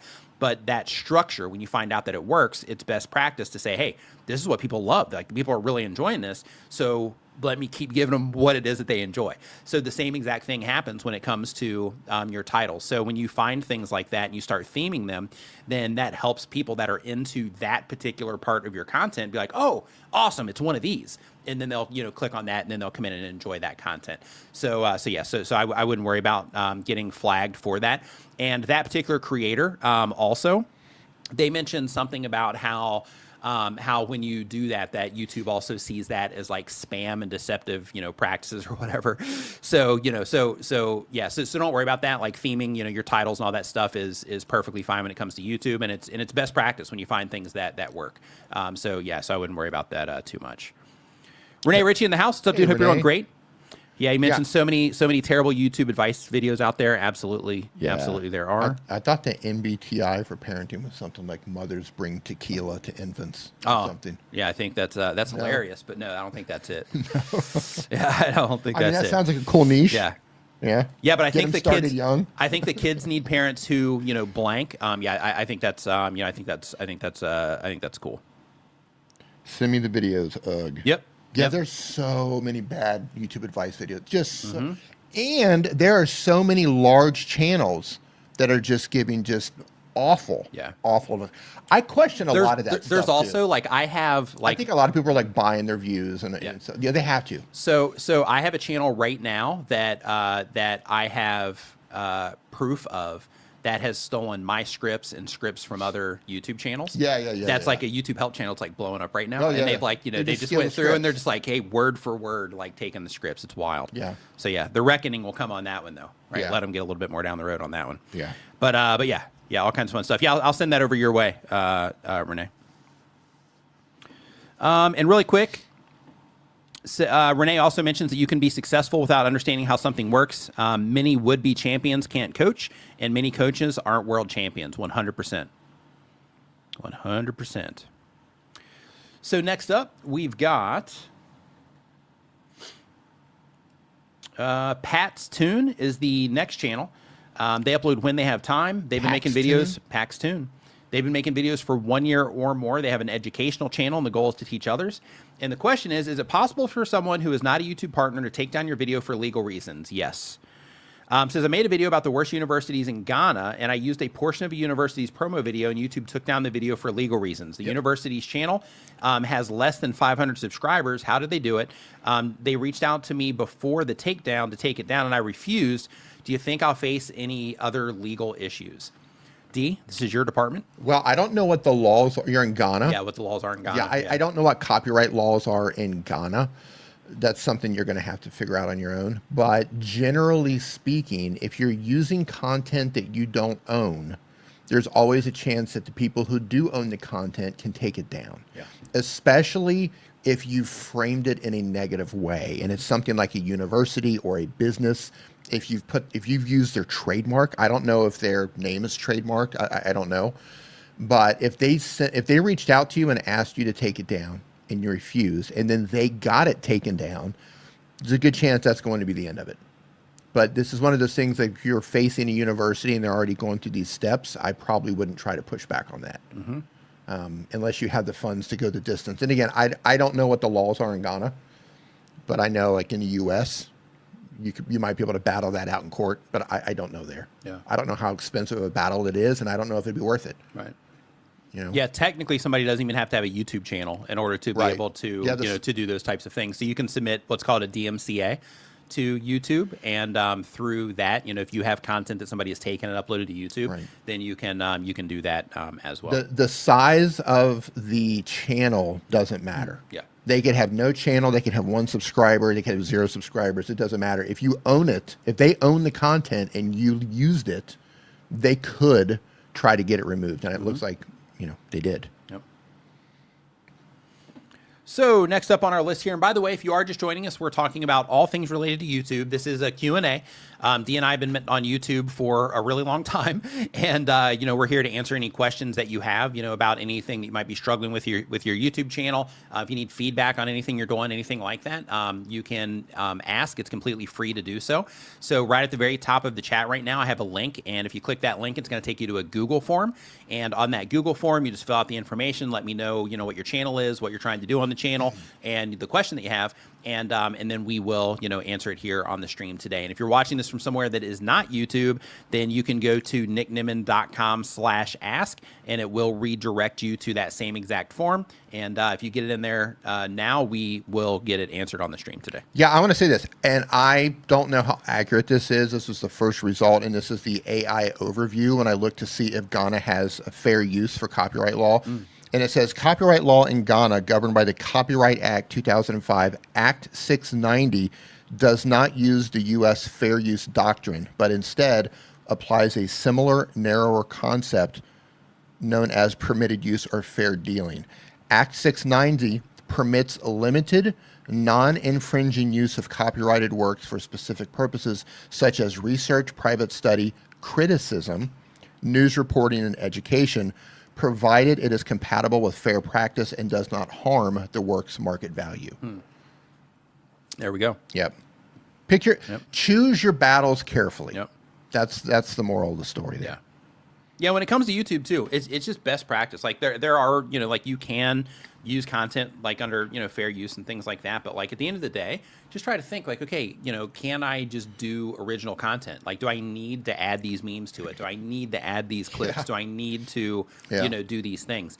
And just thinking about it through the lens of like, okay, if I add this, even if it might be hard for YouTube to detect right now or, something like that, is it possible that down the road things might get fine-tuned a little bit to where they might be more aggressive on finding videos that have used these little short 1 second or 3 second clips of these different things. And yeah, it's just better to just try to make original content and not use content from other people, unless you do go through the process of really trying to understand like fair use and all that stuff in a really deep way, and that you're also willing to just deal with the headaches involved of getting copyright claims and copyright strikes and disputing them and like going through whatever. just going through all of those processes, and those processes also being a part of your workflow. Yeah. So next up on our list here, we've That being got said, it kind of makes me mad that you can't criticize a large institution like that without them taking down your like to do it right. I believe that's what happened. They criticized their university. I know. Yeah, I think so. Yeah. I'm not sure. Yeah, that's unfortunate. Yep. So next up, we have It's All His. It's All His uploads 1 time per year, or sorry, they've been on YouTube for 1 time per year or more. The goal of the channel is managing money with a biblical worldview, and the goal of the channel is to teach others. And the question is, I'm a Christian content creator, but my most successful videos are, not surprisingly, not overly biblical.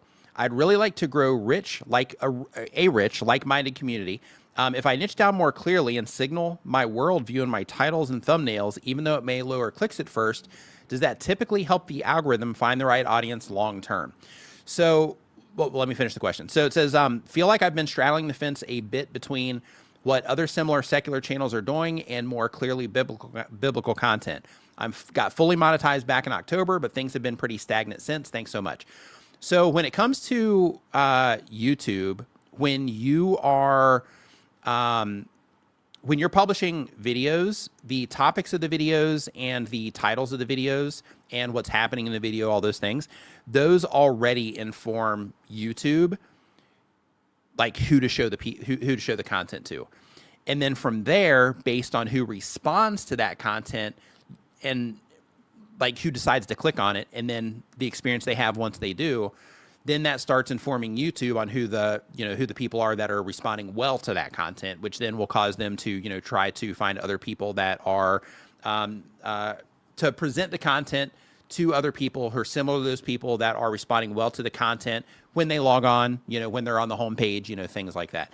So because of that, if you are already making content for the audience that you're trying to reach, then you're already doing the right thing.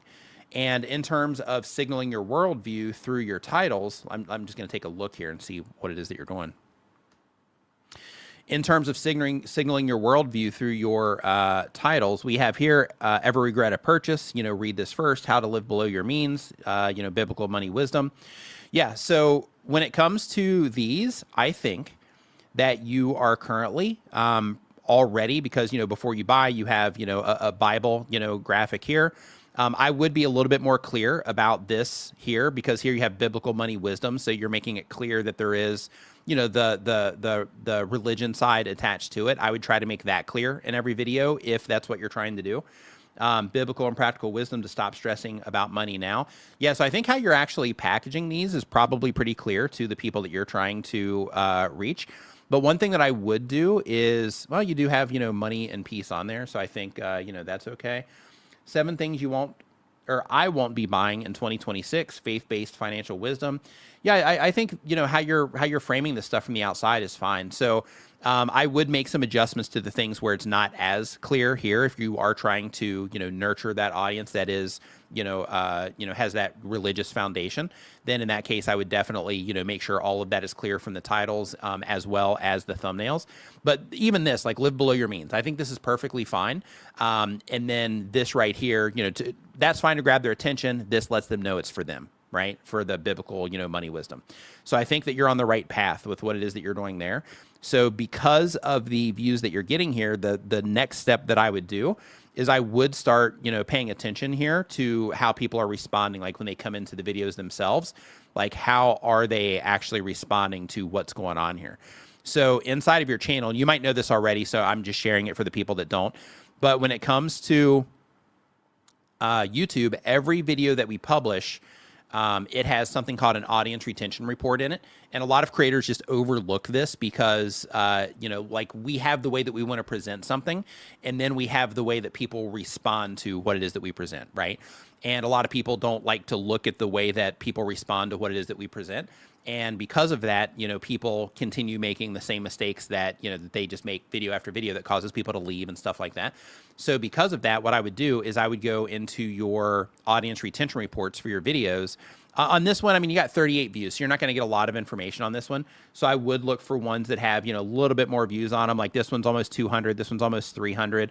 So even with that, it's still a low amount of information, but it can start to just give you an idea, right, of how people are responding to the different things that you're doing.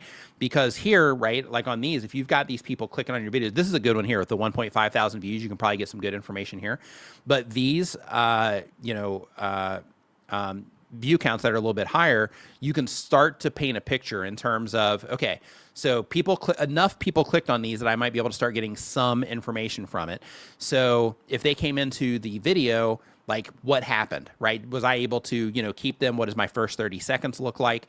And if you find that a lot of people are leaving there in between when the video starts and that 30-second mark, then that's where you say, okay, instead of just starting the video where I'm sitting here talking, maybe I need to be more strategic about exactly what it is that I'm saying when the video first opens, or maybe I need to show some B-roll as the video first opens as I'm talking, or just, do a bunch of experiments at the beginning until you start to find something that you do that gets people, a little bit farther, when they come into the video. But by doing that, then you're ensuring, because I think your topics are okay, right? Like, how to live below your means, how to stop stressing about money, things like that. Like you're helping people solve real problems here. So I think that side of things and how you're presenting that is okay. But I would definitely look at the video content itself and see if that is a problem in terms of how people are responding to it, and then adjust accordingly if so. But I really do think that how you're presenting this, like there's definitely some things that I think you could fine tune here. But I think, like your images look nice and, decent quality. It's clear in most of these that it has something to do with, biblical, types or religious types of things, with the exception of this one, here. So one thing I am going to bring to your attention here with this, well, I don't know, you do have it there. But this one is just a general frugal video. People responded to this one with 1.5 thousand views. This one here, how to use Christmas bonus wisely. Okay, that one they didn't respond too well. Here, this one, 8 money moves to before 2026. Do these now. So this one also doesn't have any like religion attached to it, and people responded better to that one. Here, how to save more money in 2026, live below your means. 278 views on that, so you got them in there on that one where it's also not clear about religion. Here. This one is about religion, so that one's okay. And then here, and then here you are about religion too. So yeah, it looks like kind of a mix there. But the thing that I was looking for is to see if if you shifted into that, if it's starting to work against you.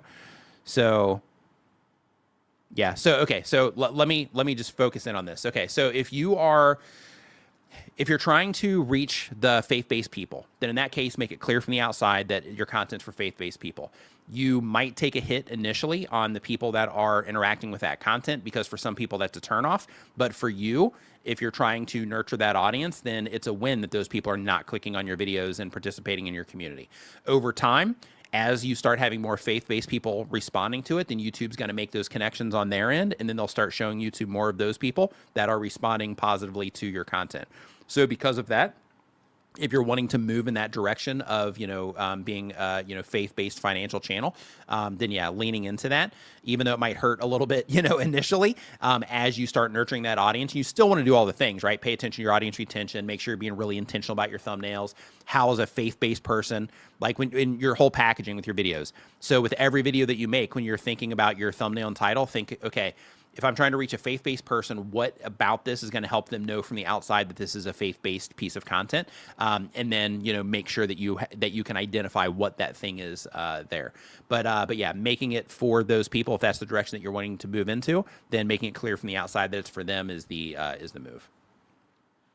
And keep in mind too, there's other things that you can do. So this, that approach is the way if you want to, just clearly only want to, be making content for those people.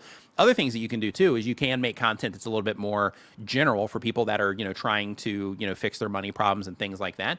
And then use that as an opportunity to just mention, those things, right? And just kind of share that, that's what you're into. And by doing that, you can still serve, people that are having, those problems in general, but then you can make those deeper connections with the people that, have the same beliefs as you. So, you can do that sort of thing too, just as an option. So next up on our list, we have My Pleasure, The Lady Writes. Next up, we have BoneYard Lawn Service. They upload every other day. They do a lawn care business. The goal of the channel is to make money. And the question is, I want to get to 7,000 to 10,000 subs in 2026.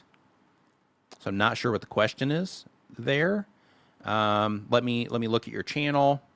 Because you put a comparison channel in here, I'm going to guess you wanted feedback on the channel. So first off, nice work on. Let's go ahead and add this to the screen. So nice work on 2,000 subscribers on the channel there. Good, nice work on that. So let's see here. So turning lawns into a real business. So from your channel here, it looks like this channel documents the real journey of building blue collar service business from the ground up. the wins, the losses, the systems, and the lessons most people talk about, okay? And then here, no lawnmower, still got paid like weekly mowing. Conversations at the expo changed my lawn care business. $100,000 season. Then winter hits, lawn care business reality. Okay, so there's some things that you're doing really right here. The things that you're doing really right is you're making, at least in this top row here, and then I'll look at some of the other ones here in a second, but here you're making it super clear that this is lawn care business, right? Here, lawn care business reality. This changed my lawn care business, right? No lawnmower, still get paid like weekly mowing. This one's pretty close in terms of it being clear about that it's a lawn care business, but it's not a slam dunk. So one thing that I would definitely do if you're trying to reach people that are trying to grow their lawn care business and you're trying to, lead those people, then in that case, I would definitely make sure that it is crystal clear from the outside, kind of like you're doing on these, that it does have something to do with lawn care business. So when you are deciding what videos to make, first think about, okay, if I am going to be serving people with this video that are interested in lawn care, and this is the topic of the video, how am I going to package it up from the outside to let those people know that this has something to do with what it is that they care about? That can be title, thumbnail, or both.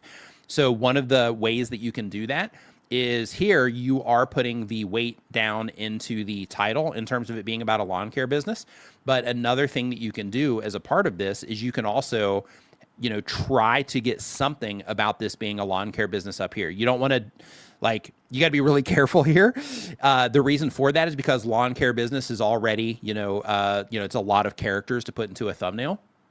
However, thinking, just having it say like lawn care or, something like that is definitely something to consider for just helping those people that are interested in lawn care business, helping them be able to just instantly identify it from the thumbnail, right? That it has something to do with the lawn care business.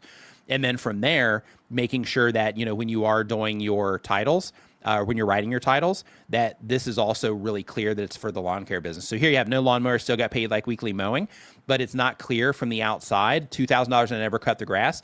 This seems like it's a story about you, but it doesn't really show or express value from the outside for this clearly to be for somebody that is in the lawn care business, right?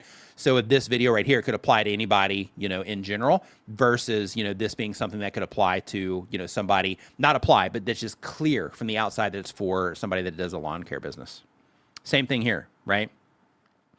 The overgrown jungle turned into a payday with Yatka, right? So this overgrown jungle turned into a payday for my lawn care business with Yatka, right? So then what that does is that just adds that little bit of clarity there that it's for the lawn care business people, so that you can make sure that you're just getting in front of them all the time. So that's definitely something that I would try to do if that's who you're still, trying to serve with this content. And, as a part of this, I'm hoping that in the video content, because these are some pretty long videos, I hope that, as you're, doing the lawn care, that you're talking to them about the business also, right? I hope that that's what's going on in here. So people, you don't know why. Yeah, same thing here, right? I wasted money, so you don't have to. Why most people stay broke, right? So I like the broad nature of this, but the thing that I don't like is that it's still not clear that it's for lawn care. So like a repackage of this one is something along the lines of kind of like what you did here, right? 100K, built a loan, and then 0, broke a loan. And then, something along those lines where you do that, or I wasted money so you don't have to. So I wasted money growing a lawn care business so you don't have to, right? And then here have, something about, lawn care business, or, is there a shorter way to say lawn care business? Lawn care. Just lawn care, just in general? Because, that's still, like, if he's trying to connect with lawn care business owners and people interested in starting a lawn care business, like, what would be a shorter way? Anybody in chat know this one? I don't know. Like, is there a shorter way to say that? Just lawn care. Yeah. Yeah, and like Larry's saying here, always including the lawn care business in the title is definitely a clear way. And I'm just trying to think of a tight way to say it to where, like, even, that they can be included in the thumbnail too in situations like this. One thing that you might be able to do. Lawn services. Lawn services. Yeah, it's a little bit shorter. Yeah. Lawn care service. Lawn care service. Yeah, a little bit shorter there. Yeah. Yeah, so just basically what the thing that we're trying to do here is we're just trying to make it to where people that are interested in the lawn care business can easily identify at a glance. Like if they're scrolling on a phone, right? This is what you want to think about. Mowing services. Mowing services, yeah, it's shorter too. Yeah, so if somebody's on their phone, right, and they're sitting there and they're going like this, Landscaping. is that lawn care? Like if you're cutting grass, are you landscaping? Well, I mean, yeah, I don't think so. Yeah, I mean, landscaping is kind of all of it. Yeah, But, yeah, I mean, people know. I mean, you understand what that is. yeah, yeah. Right. But basically, the Yard services. what was I saying? Yard services. Yeah, yard services maybe. Yeah, so basically, I would any lawn care buddies you have, just start asking them, hey, how do you think about like lawn care? What words you use, things like that, and just try to figure that out. But anyway, the idea is just thinking about, okay, with every video that I publish from the outside, how can I make this clear that this is for people interested in lawn care, and then just make sure that you do that in every video. And then, once the channel gets big, you got a lot of people that, that recognize your face and things like that, because I see that you're in a lot of your thumbnails. Then, as you're, going through this process, you have more and more people recognizing you and things like that. Down the road, you can start loosening that up a little bit. But for right now, until you start hitting, like 1,000 views per video, I would definitely just dial everything in and make every single video clear that you are, that the video is for people interested in the lawn care business. Andrew Can, lawn love. Lay back. Get that Laid back. Get that mower ready. Yeah, get the mower ready. Here we go. Get those blades oiled up and ready to spin, baby. Yep. It's time for some lawn love. Yeah, got some lawn love. Yep. Yep. All right, ladies and gentlemen, time to put the kids to bed because we're rolling out some lawn Getting love. ready for some lawn love. Not that kind of stream, Andrew. That's not what we do here on Nimmin Live. ASM lawn. Yeah. Oh, love it. So, we went from Bee Gees to Barry Manilow. Yeah, or not Barry Manilow, Barry White. Barry yeah, White, yeah. Barry Manilow. You can just punch me after the stream if you'd like. Just throw a coffee cup at me or something. I don't know what I was thinking there. I almost grabbed Yeah. this and threw it across the room. Yep. Yeah. So next up, we got Motivation Theory Running. Motivation Theory Running. They upload 1 time per week or more, but on YouTube for 1 year or more. They do running/ultra running content. The goal of the channel is to teach others. And the question is, should I be focusing more on specific type content or keep it under the large umbrella of ultra running? So the way that you want to think about this is, who am I trying to reach with my YouTube channel, right? And this is the thing we always come back to, right? In these situations, is you want to think, okay, who is it I'm trying to reach with my YouTube channel, and do the videos that I'm publishing on the channel, will they resonate with those people that we're trying to reach?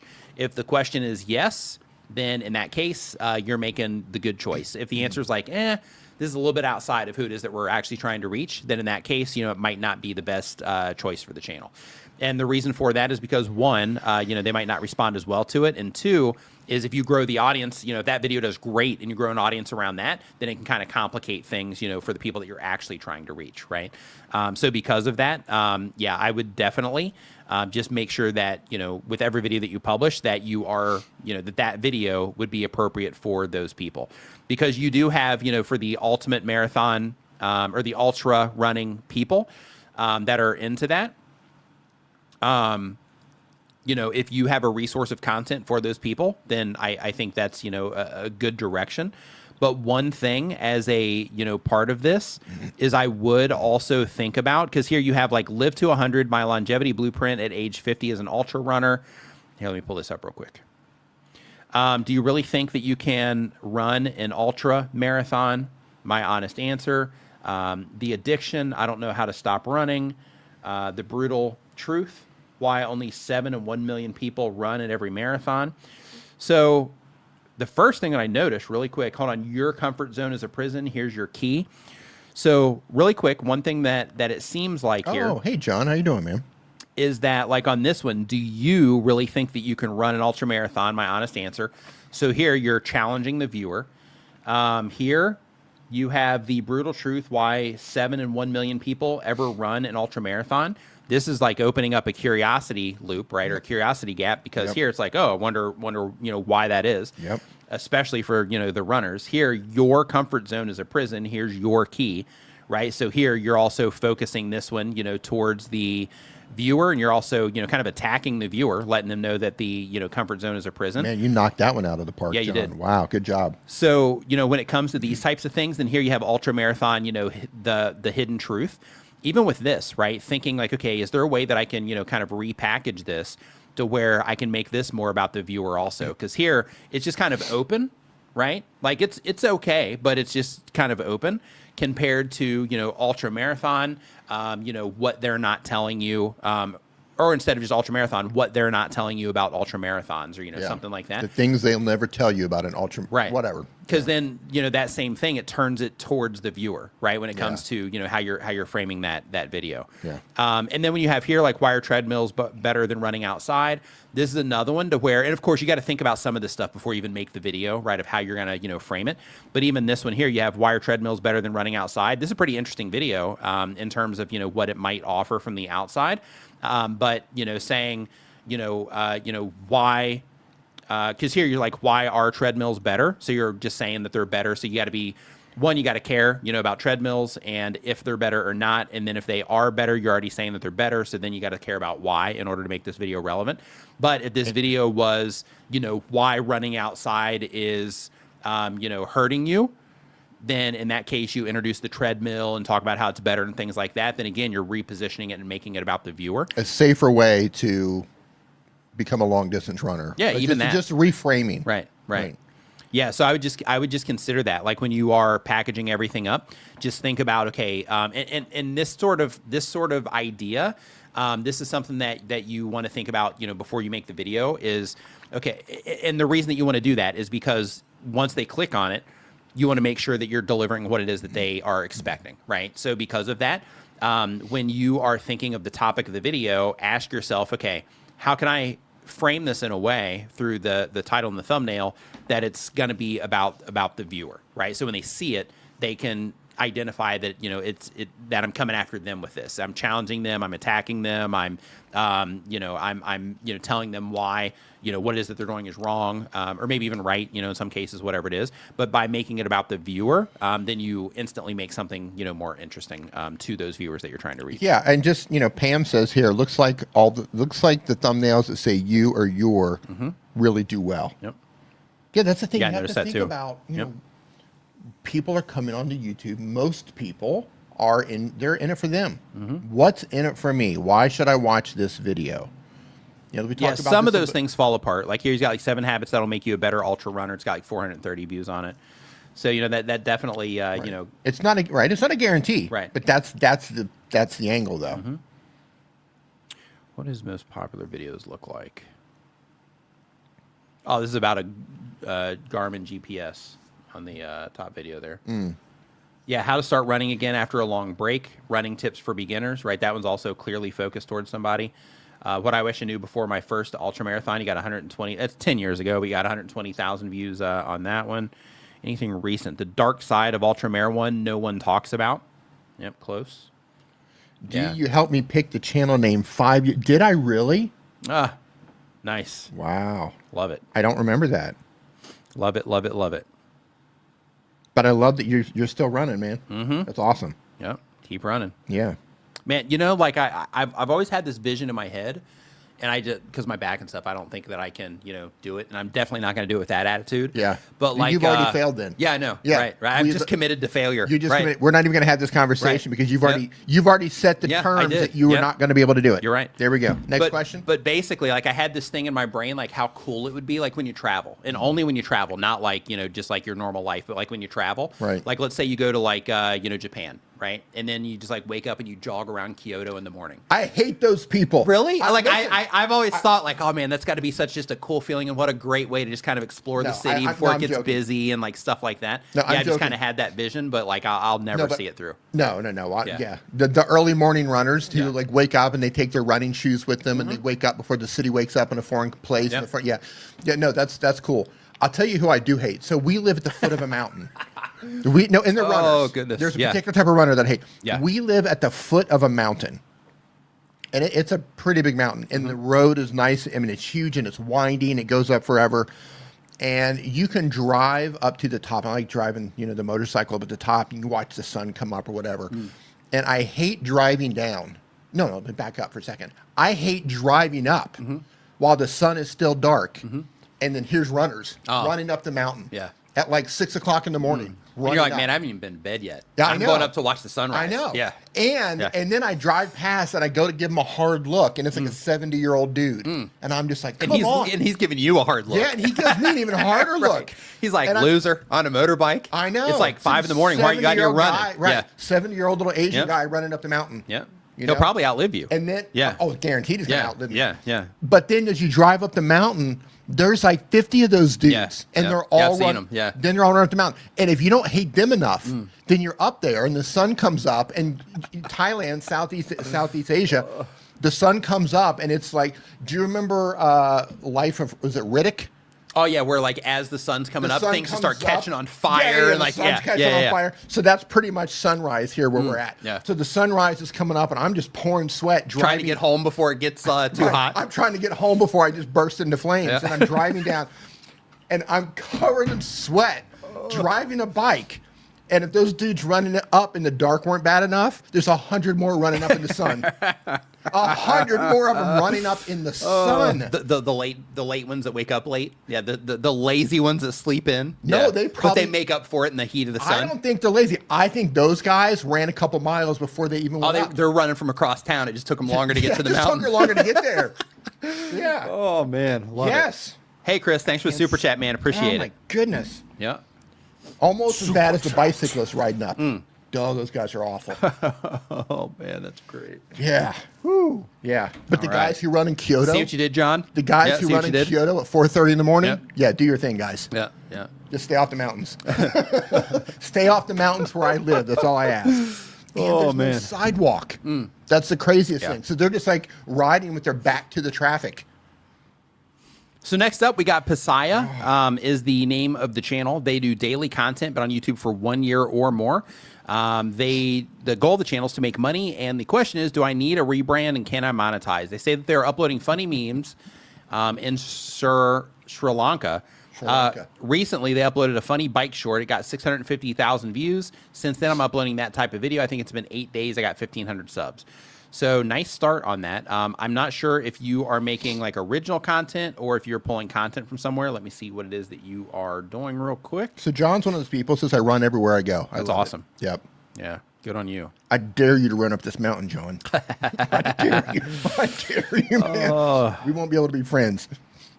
Okay, so it looks like there's a bunch of random content here. So I'm just going to give you the heads up and let you know that there's a really good chance you're probably going to run into some issues on this in the future, because it looks like you're just uploading a bunch of random meme videos from like all over the place on a bunch of different things. So because of that, people will respond to these, especially if you're uploading stuff people have already responded to. But over a period of time, you're going to start having some people that have uploaded this stuff originally detect this, and then they're probably going to start, taking some of these videos down. So just be warned about that. And in terms of you saying, do you need a rebrand and can you monetize? If you are re-uploading content or reusing content on YouTube, then when it comes time for monetization, it's likely that you are going to run into challenges there. But I'm telling you what I'm seeing. I don't know what you're actually doing. It just looks that way to me, like you're uploading, content that you might have pulled from other places.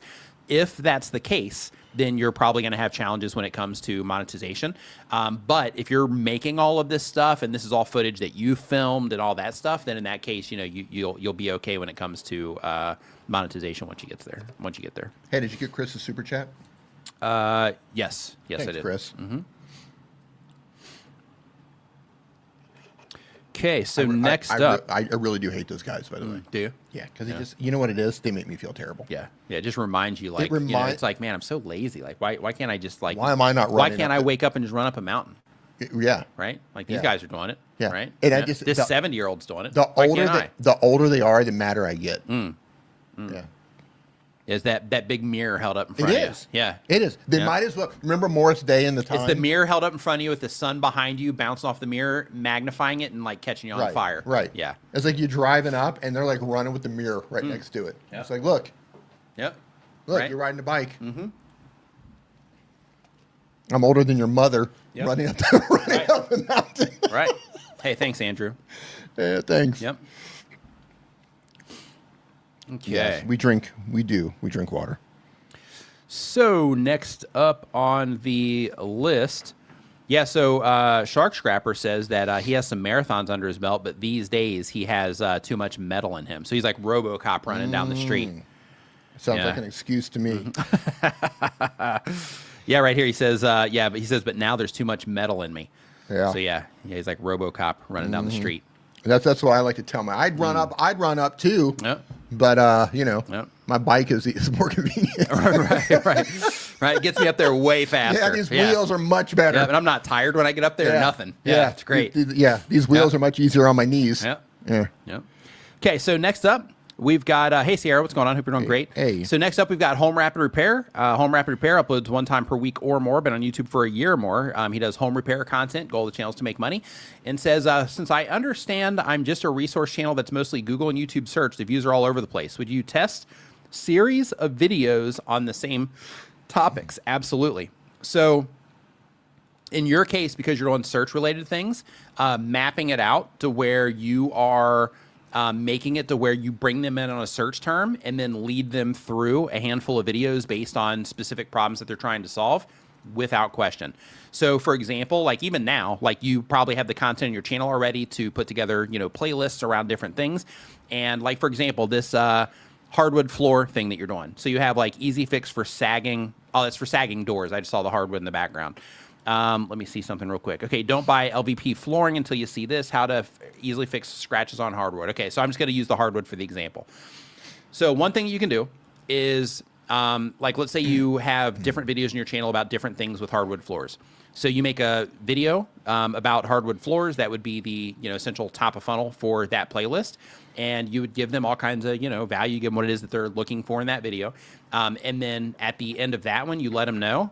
So hey, if you are if you have hardwood floors in your house, I've got all kinds of videos that are going to help you make sure that you keep those floors in top condition. I have a playlist of videos you can click into right here, so you can go ahead and click into that now, and I'll see you over in the next video.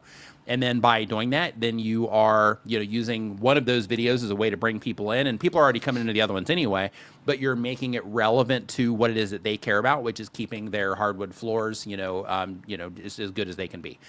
So yeah, absolutely, building series around different things like that are relevant is definitely something that you can do. And also things like here, like replacing a stuck toilet seat. Same exact thing. So like in that case, if you have, other quick, tips like that around the house, which you do, maybe you just lock it into a bathroom, for example, and you're like, hey, here's my, bathroom, series. So make sure you check this out. This is going to cover, all of the typical problems that people run into when it comes to their bathrooms. So go ahead and check that out. So next time you have a problem, that you already know how to fix it, and then, send them into that playlist. So I would just think about those handoffs that you're doing and how to make it as relevant to them as possible, and then lead them into playlists. And they can be videos that you already have, there, or you can design, series around it. But like other things too is like, and I think we talked about this already maybe last week, but here, like this one, this easy fix for sagging doors, like that one was a hit. Like people really, got into that one. So, doing those types of things too, to where like, okay, they responded to the sagging doors.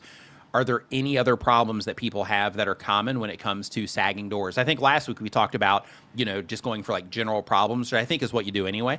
But being like, okay, hey, these people that have sagging doors, what are some other problems that might happen with doors? Squeaky hinges, something like that, that those particular people that enjoyed this video might respond well to. You're not showing it, right? No, I did not. Yeah, Yep. you haven't been showing it Yep. the entire time. Yep. Yeah, so this is the hardwood floor video that I was talking about before. This is the bathroom video I was talking about before. And then this one right here is the sagging door video that's got like 350,000 views on it that you published 4 weeks ago.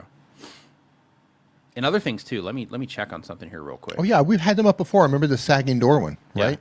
Oh, we've had him. Yeah, this is Larry. Yeah, we've had him up. okay. Yeah, we've had him up a bunch. Oh yeah, home rapid repair. Okay, Mm-hmm. I know it looked familiar. Yeah, so another thing too, and hold on, I'm backing up here. Backing up still. I'm all back. Where does it stop? Where does it stop? I'm all back. Ding. Yeah, so another thing too that I recommend that you experiment with. I mean, it's already too late on this video, and it worked here. Like this is perfectly fine. But you can actually see here in the graph that YouTube shows in terms of where people have watched. You can see as soon as this end screen pops up how people start leaving. So because of that, I mean that's kind of what you want them to do, but you want them to go into your videos, which they might be doing. But because of this right here, if you're seeing the same thing in your retention, I would shorten the length of that end screen card there. And instead of having the fully designed end screen card, unless there's something very specific on here, which you don't have in terms of sending people to a website or a URL that you need to display or something like that. I also would experiment with and just see if it helps performance, people completing the video, or people going into your end screens. That as the video itself is coming to an end, putting the end screens there. I mean, this video is already fine. Don't worry about it here. But for, let's say, the next few videos is instead of having it 20 seconds, cut it down to like 10 for the thing showing up on the screen. And then instead of putting the end screen, the graphic that you have, just have it showing up at the end of the video, and then just recommend them that they go into that. Like as soon as you're done with the actual content, recommend that, and then adjust the end screen so that that's like popping up as as the video is coming to an end, so they can click into that so that they're still engaged as that shows up. And then as soon as you're done with the actual content itself, then recommend them to go into that video. Yeah, you can trim that down. 20 seconds is too long. Yeah. These days. Yeah, right here. Watch That's a next. long time. Quickly fix doors. 20 seconds Yeah, is a 20 really seconds. long That's time. like an eternity. Yeah. Yeah, like when it comes to like an end screen and stuff like that. Like 10 seconds, people still have enough time to respond, and you're not just having this part here where people are just like, all right, I'm out of here, right? So yeah, so I would definitely just experiment with that and see if it makes a difference for you. It'd be great if YouTube allowed us to piggyback videos. So instead of having to put an end screen, you just connected a video. Like, so it would still work like an end screen, like connected So it's basically video, like the next up, but you get to control what it is. but you control it, right? Yeah. So this is the video I want them to watch next, and then if they don't click away, it just defaults to that video. Just autoplays right in. Yeah. That'd be awesome. Yeah. Yeah. So next up, we've got, we got that one already. Okay, so next up, we have DoloremVox. DoloremVox, they upload 1 time per week or more, been on YouTube for 1 year or more. They do music-based independent artist content. Goal of the channel is to make money, and they say they're looking for growth, and how's my overall layout? So let's take a look and see what it is that you're doing. DoloremVox. We take a provide gander. record release podcast, listeners party podcast, independent artists, music videos, Nice. interviews, and discussion, etc. Cool. A whole lot of stuff going on there. Yep. You pulling them up? All right. So let's see here. Linguistic frequencies. Okay, so a couple of things. I don't know what this video is. So you have linguistic frequencies here. So I don't know if this is about singing or what it is. But I think that when it comes to this, you definitely need to add some clarity to this. Messages from the metaverse. This doesn't seem like this has anything to do with music whatsoever. Hold on. Let me make sure Are we in that the right channel? Yeah, I'm checking here. I'm not getting the music. Podcast topic, record releases and listening parties, musicians and band interviews, music discussions. Yeah, and open talk about anything and everything. Okay, so here's a couple things to think about. So if you are doing like release parties for people and you're doing like musician and band interviews and general music discussion, I definitely wouldn't be doing, talking about anything and everything unless it has something to do with music, so that you can nurture a community of people that are interested in, talking about music specifically. Yeah. Right. So then you have just like a nice, clear focus on what it is that you're offering. And that might be what you're doing already. And you might mean that you're doing open talk and anything and everything about music. You might already mean that. But just from reading this right here, I would definitely, just make sure that that's clear. And then in addition to that, when it comes to how you're packaging your content up, like I'm not sure what's being offered here on your channel. So a couple things that you want to be really careful of is you have anything and everything. You have music, you have podcasts, you have stories, and you have discussions. So if everything's about music, that's okay. But some of the problems that you might run into is you have like lullaby by this person. And this has the little music note, so this is a music video. So because of that, a couple things I want you to think of. So I'm somebody that listens to a ton of music on YouTube. So when there's a really good chance if I go to my homepage right now, and I'm actually just going to do it. Risky click of the day. It's probably going to start give me some music. So I got some electronic dance remixes here. I got some comedy stuff. I'm surprised I don't have more music. Yeah, my handpan guy is definitely going to show up. There's some music. We got some guitar amp stuff because I was looking at that.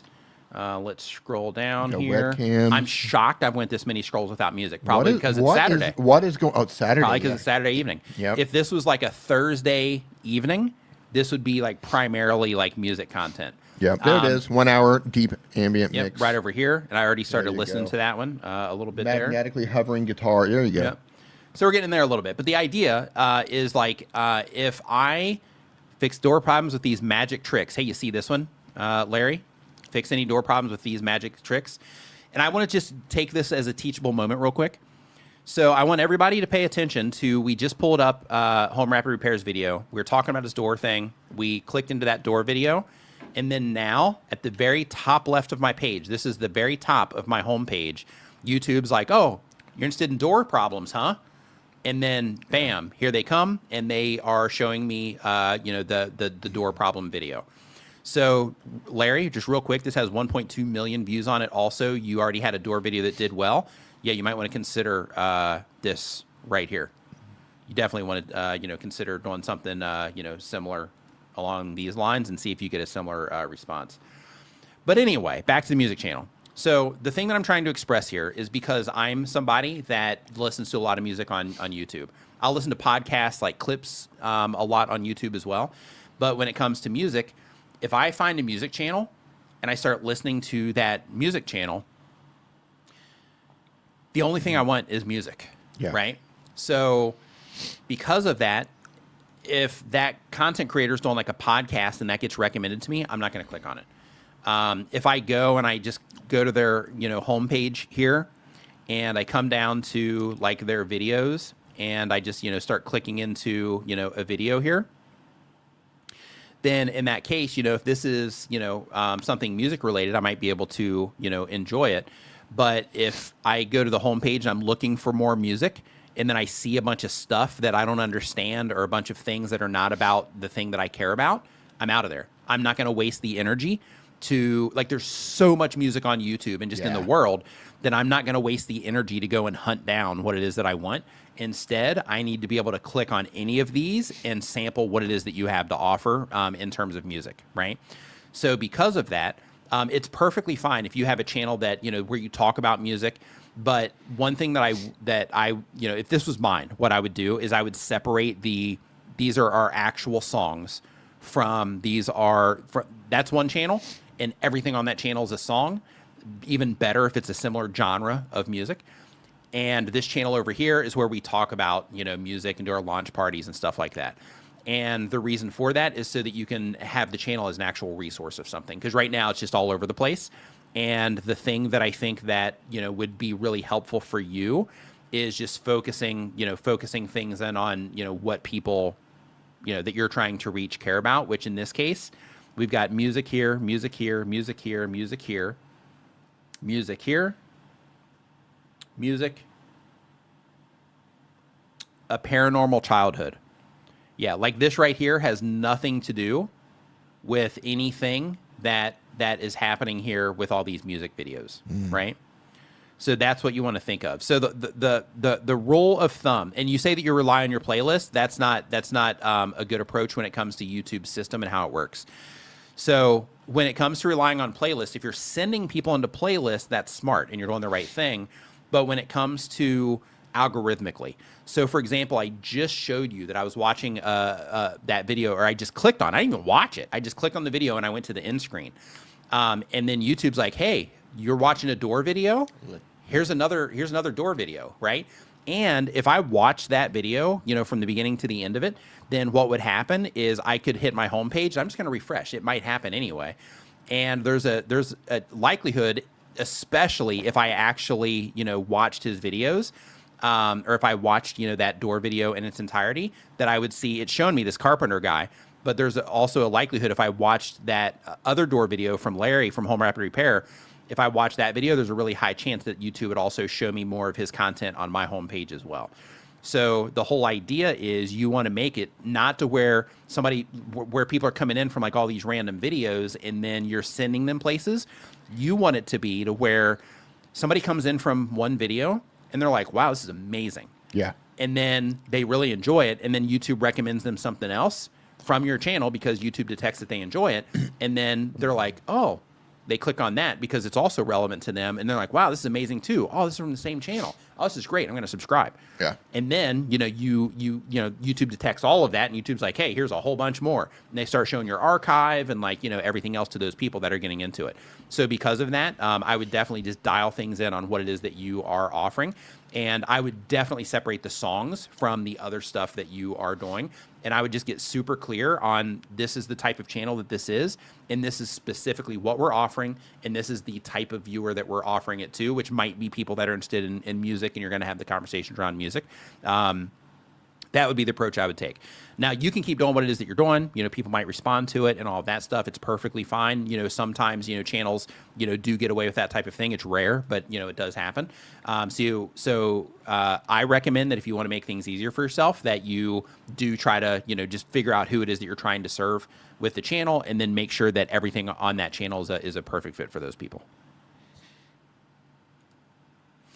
They said, I get it. Okay. Exclamation point. Yep. Good. Okay, next up.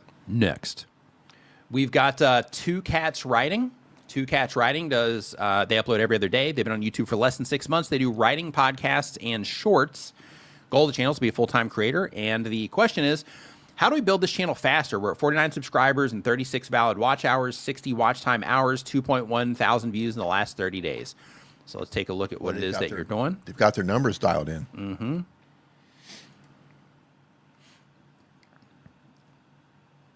The very first thing I want to say before we pull up your channel here, actually I'll just do it once we pull it up, is to just remember that YouTube's a learning curve. Yeah. So right now you've got 4 videos on the YouTube channel. 4 long form videos. You got a handful of shorts here. My shorts dates are still populating. So let me see how long you've been doing that. So yeah, so you've been uploading shorts here it's still populating. Yeah, since December 14th, you've been publishing shorts. So you've been publishing shorts since December, so a little bit more than a month, and you have 4 videos on your channel. So right now, focus on, I know you want growth, I know you want activity and all those things, but right now, focus on figuring out what you want to offer on the channel. The reason I'm saying that is because you have one video here 3 days ago. That is your podcast, and it's an hour long. 2 weeks ago, podcast, an hour long. 1 month ago, a 1 minute and 16-second video on looks like a cartoon character. And then you have another one also that's 23 minutes. That is, we started a podcast highlights. So it looks like you're going to be moving into the podcast, which is cool. So when it comes to the podcast, I am going to give you some tips on this. So right now, you have everything focused on your brand, right? So Two Cats Writing Podcast, Episode 2, Craft Drafting. Two Cats Writing Podcast, Episode 1. So right now, until you find people that know what the Two Cats Podcast is, then this isn't going to be relevant to a lot of people, right? So because of that, when it comes to how you're packaging up your videos for your podcast, make sure that you don't focus the titles on your brand because people don't care about that yet. Instead, focus this on a topic that matters to the people that you're trying to reach. And I know that you probably talk about a lot of things during the podcast. So because of that, try to isolate it down into something that's impactful, that is encompassing in the whole conversation. And when it comes to the podcast itself, even if you're talking about a lot of different things, there's probably, just a core, like theme of the podcast. You can do it around that as well. But when it comes to how you're packaging all this up, you have to think about it through the lens. I mean, it's helpful. You don't have to, but it's helpful to think about it through the lens of, if this shows up on somebody's phone, if this shows up on somebody's TV, if this shows up on somebody's computer, then how do we express through just this thumbnail and title how do we express this podcast in a way to where the viewers that might be interested in what it is that we're talking about, to where they'll clearly be able to identify it. You're right over there? Excuse me. Yep. Because when it comes to YouTube, when you make it all about the brand that you're starting, then you make it pretty much inaccessible for people to where you're not trying to tap into their interests in any way, because you're building it around, you know, your channel name and stuff like that. Instead, focus all the packaging on the interest that people have around the conversations that you're having in your podcast. So I would start there. And then from there, you know, keep publishing videos, study other people who do podcasts like yours, go look at their YouTube channels, and then keep moving forward from there. But hang in there, right? Because you got 4 videos in there, and I know you're in a hurry to grow the channel, which is perfectly fine. But right now, I would definitely make sure that you are. Hold on, real quick. Oh, Hey. I completely misunderstood what it is that you're offering. Hey, Diane, how you doing? Hey, Diane. Savvy Tech Tips. How you doing, man? That is a tool that Nick built. What is? Your tool that you're using to show thumbnails and all that stuff. Oh, the like screen cursor thing? Yeah. Yeah, I built that. If you have a Mac, I'll give it to you. Like, just give me feedback on it. Because eventually I'll make it, you know, like available for people. But if you want it and you have a Mac, just shoot me a message on X, and then I can send it to you. Just as you're using it, if you run into any problems or whatever, just let me know. So I'm starting to understand Two Cats Podcast, what you're doing, because you put Dale, and we know Dale, he's a friend. So you put Dale here as the channel that you are, you know, as like a reference channel that does what you're doing. So I just want you to look at this and see here, Two Cats Writing Podcast, you know, Two Craft Drafting, Two Cats Writing Podcast. So it's about people writing. But here, when it comes to Dale, you know, he makes it clear in a lot of his content that it's, you know, about the topics here, you know, that he's like self-publishing news, you know, things like that, to where, you know, he's talking about the self-publishing topics, and he's very clear about that. So because of that, if this is one of the, you know, channels that you have as an example, I would definitely make sure that you are just kind of looking at his, and that you're looking at the other channel that you added as well, which I'm going to pull that one up too. Yeah, so they're doing like self-publishing is what it is. Yeah, so if you're doing self-publishing, then I would make it clear from the outside that you're doing self-publishing. So then that way you're making it about, you know, the thing that the viewer cares about, instead of making it about the brand. So for example, this is another one, this Brand Sanderson, this channel. So here, you know, what is art? Why do we make it? And author's thoughts. And you can see here, you know, he's got the author part in there, right? The King of Christmas Guide, internationally blank. Yeah, I don't know what's going on there, but didn't get as much of a response. My next signing. So this is something about book signings. I guess, you know, people might know him because he's got 800,000 subscribers on the channel. But anyway, the idea is to, you know, try to make it clear from the outside that it's for writers. That would be the very first thing that I would work on. And you can also see, if you compare this and also the other channel as well, how, you know, they have people in the thumbnails, things like that, where you're currently, you know, just using like a graphic instead of putting people in the thumbnails, and you have like a character here. So I would just consider, you know, those types of things if you are trying to, you know, grow those communities. You can do it in the way that you're doing it, but if you wanted to, you know, because it sounded like you're, you know, trying to make things move a little bit faster, so I would definitely dial in those things that we're talking about. Dale is amazing indeed. Yep. Really nice guy. Yeah. I haven't talked to Dale in forever. Yeah, it's been a while. So he published a book recently. Ooh. Yeah, he said he would send me one, but I haven't sent the address yet. So next up, we have B&D Crafts and More. They upload when they have time, but on YouTube for a year or more. They do paper crafting content. Goal of the channel is to teach others.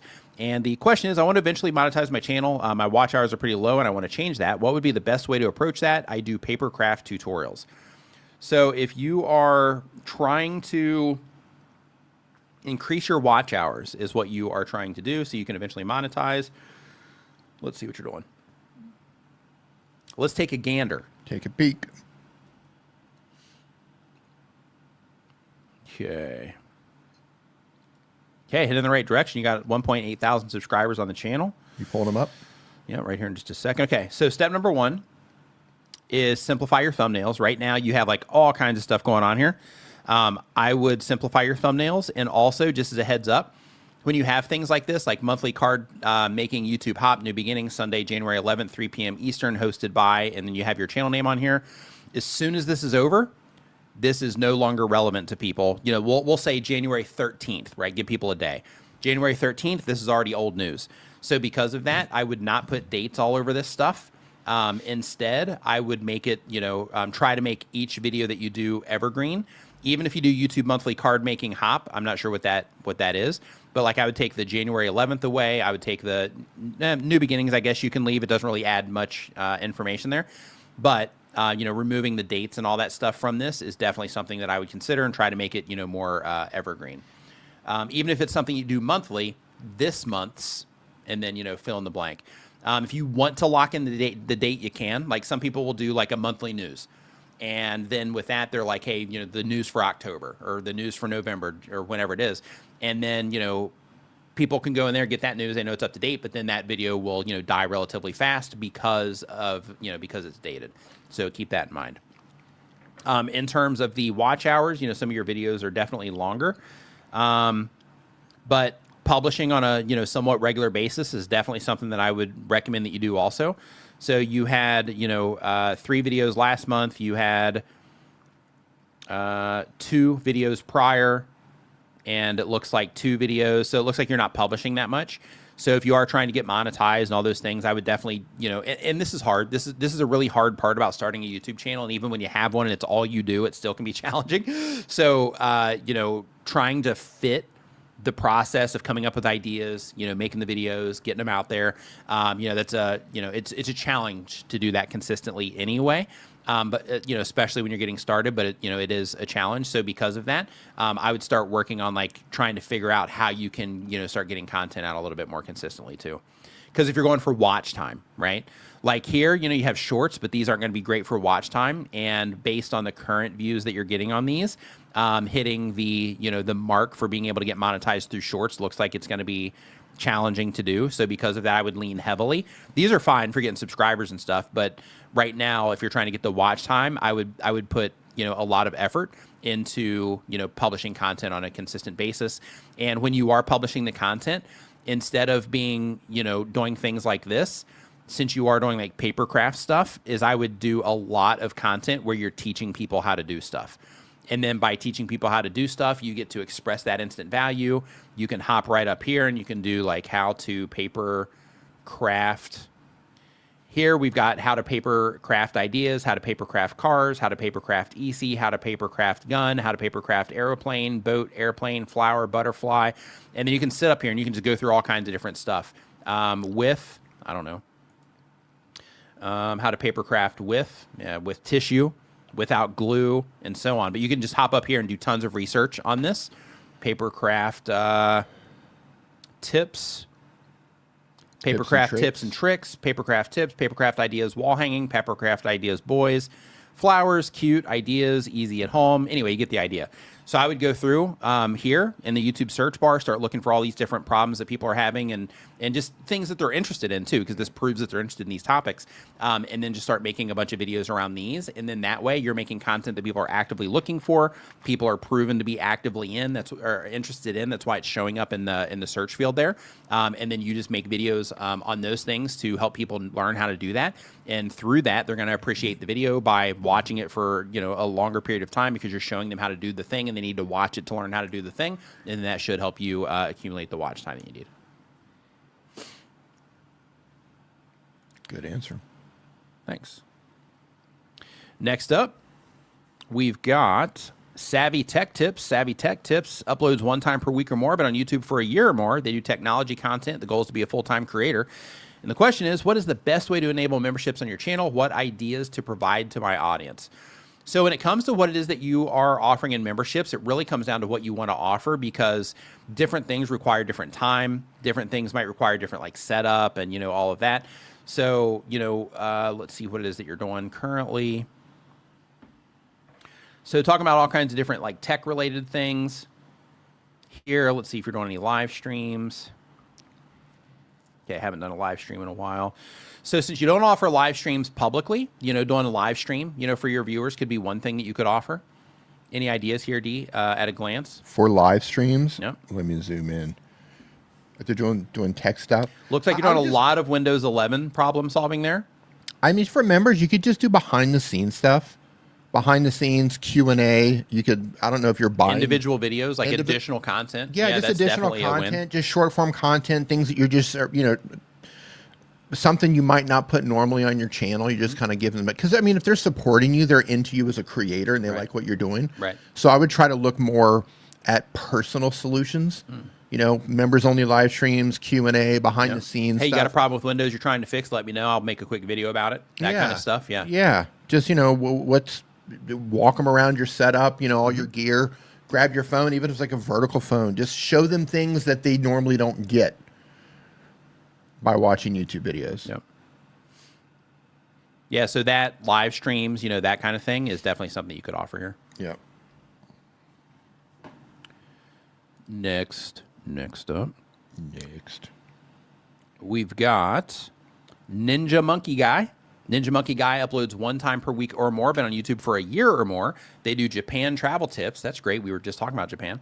The goal of the channel is to make money. And the question is, thoughts on thumbnail titles for emotional hooks? Let's see what you got going on. Emotional hooks? Mm-hmm.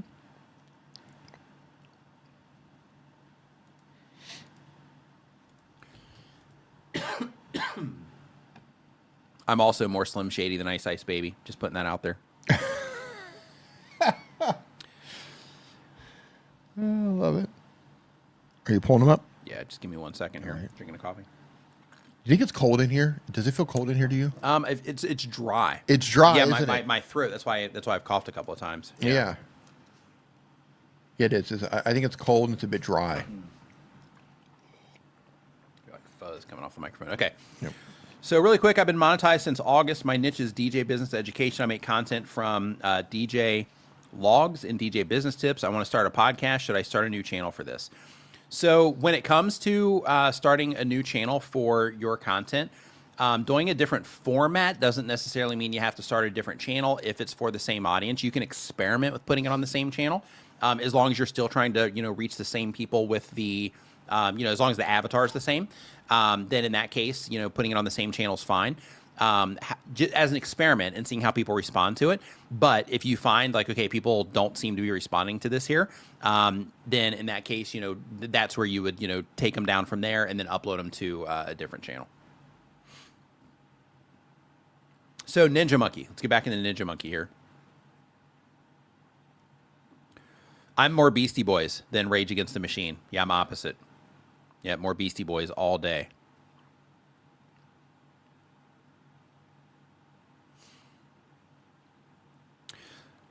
Okay, so there's a link at the very top of the chat right now. So the question here is from 9 Acre Family Farms is how do we get our channel looked at for advice? Yeah, so at the very top of the chat right now, there's a if you click on that, if you're on a computer, then it has a direct link to the form where we're taking these, we're pulling up channels. Or you can go to nickniman.com/ask. So if you're like watching this on TV and you got your phone handy, you can go to nickniman.com/ask. It'll send you directly to that form. Then you can fill out everything sitting there on your phone. Let's see here. Okay. Hey, Sue, what's going on? Hope you're doing great. Aton Nux Vault. Hope you're doing awesome. So let's see here. So Ninja Monkey. Let's see what you got. Oops. We got Siri trying to tell people my location here. I don't know what that was all about. Yeah, Siri's like, I don't know where you are. Yeah, maybe I don't want you to know, Siri. I don't know if you guys heard that or not. Okay, so let's see here, Ninja Monkey. So let me pull this down real quick so I can get back to the question. And Ninja Monkey says, thoughts on thumbnails and titles for emotional hooks. Okay, got it. Okay, videos. Japan updates, 2026 glitch. And Japan 2020, why Japan is better in 2026, last chance. I think that's good. Yeah, so one thing that I would do here, I think how you have the Japan update in there, I think that's fantastic. Here, your expression and everything, it looks like, hey, there's some good stuff going on. You have the 2026 glitch in there, and then last chance. I think it's okay. There's a little bit of competing things in terms of color and all that, but I think, overall, I think that's perfectly fine. Topic, I think, is also, solid. Why Japan is better in 2026, last chance. One thing that I do want to mention is I'm not sure if you are doing like travel Japan stuff or if you're talking about Japan in general, but if you are doing travel, you might want to make that clear here, like why, Japan vacations are better in 2026 or something like that. Just so it's a little bit more clear if that's, what it is that you're doing. And the reason I said that is because on this one, you have the ruined trip, thing right there. Japan has changed 5 new rules that you must know for 2026. Yeah, I think that's good too. Yeah, a couple things. I think it's great that you have the Japan updates, that you're making it crystal clear that it has something to do with Japan.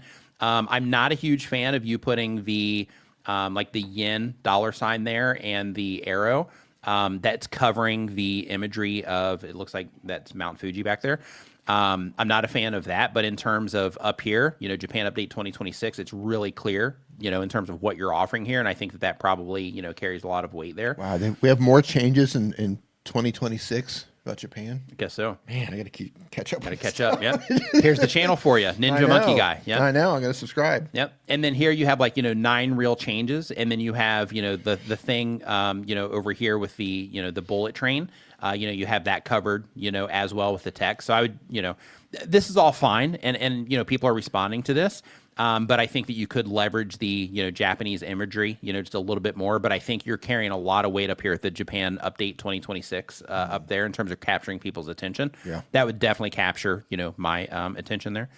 Hidden Tokyo, 5 neighborhood tourists rarely visit in Tokyo. That's fantastic. Where to find toilets in Japan? Yeah, I think all of this is good. I would binge watch this stuff. So here's I think your packaging is okay. The thing that I would do in your case specifically, because I think you also have an audience for this in terms of the volume of people, because I know Japan's on the rise right now in terms of tourism. I'm not sure English speakers versus other people in the world, but if it's also on the rise for English speakers, I think that you definitely have a something good going on here. So because of that, the next thing that I would do is I would go into the back end on this. And I would look, one, at your audience retention on these and just see if there's anything that you can do better there in terms of capturing and holding attention. I would look to see how you're ending your videos and what exactly it is that you're sending people to, which it looks like you have very relevant stuff here as well, at least from what I'm seeing with this one. And then I would also go in and I would start kind of sorting some of this stuff using YouTube's grouping feature inside of your advanced mode analytics. And I would look for things like, okay, Japan Sakura Guide. Okay, so we have this one that's going to be like a, an event in time, because there's always a, increase in that. That I actually got engaged during this season right here, which is pretty cool. But went there specifically for the Sakuras, so I know that that's a popular time. But things like this, right? Where to find toilets in Japan. So this one here is more of like a travel guide video. Where, in terms of, where to find the toilets. And then this one's just general attractions, right? So these 2 videos right here, categorically, I would start putting them in groups.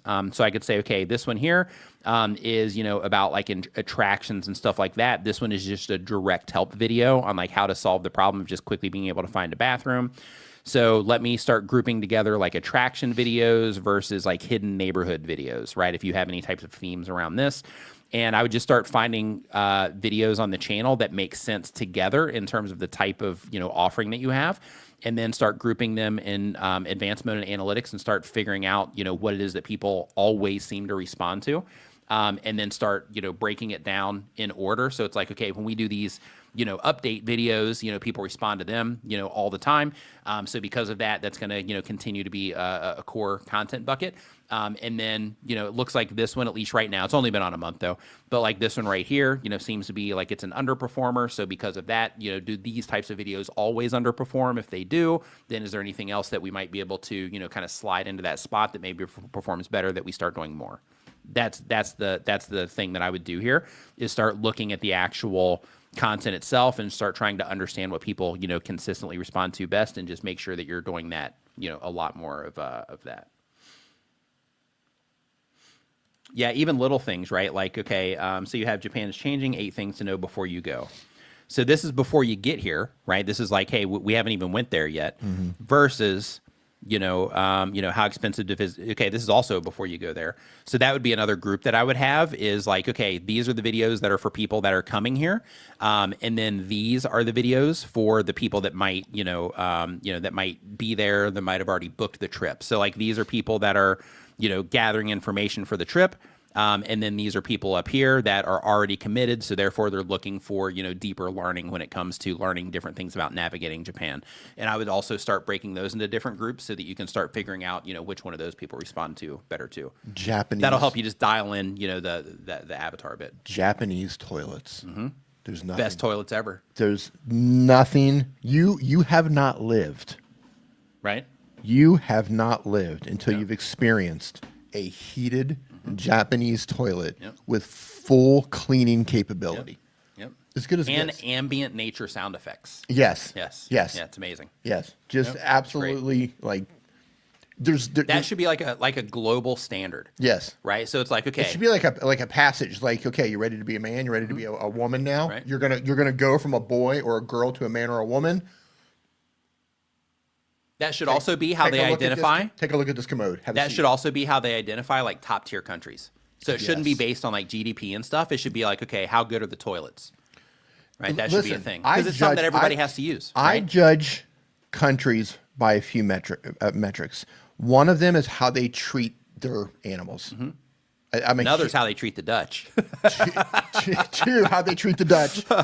Austin Powers reference there. Three, their toilets in general. Their public toilets, just how their private toilets, public toilets, how they put the toilets together. And then four, because I'm not a smoker, on public smoking. Yeah. Yep. Like those are the things that I rate my countries on. Yep. Good. Yeah. So next up we have Yes, it should be a South Park episode. Yeah. Yes, they should go to Japan Right. and talk about toilets. Yes, they're incredible. Just So- incredible. Atson XL is the next channel here. They upload one time per week or more. They have an art channel. The goal of the channel is to make money. And they say, how do I build an audience fast? You build an audience fast by making it about the viewer, not you. When you make it about the viewer, then you are focused on providing value to the viewer. You're focused on making the best experience possible when it comes to your content. You're focused on helping them identify your content when they see it show up on home pages, suggested videos, search everywhere on YouTube. And you're focusing on creating the best experience and adding the most value as possible to them. That's how you build your audience fast. When you make the whole thing about, I just want to get monetized, which is one of the things that you mentioned here. And you make it about like, I just want this audience. I just want to, get monetized, all these things. Like those things are important, and having, the goals and like trying to achieve those things are great. But when you turn it around and instead of like, I want to build an audience fast, you make it, how can I deliver as much value as possible to people that are interested in this topic? That's the way that you do that. There's tons of nuance, within that. But when you point it at the viewer and you try to, add value to them, that's the fastest way to do it. And most impactful way too.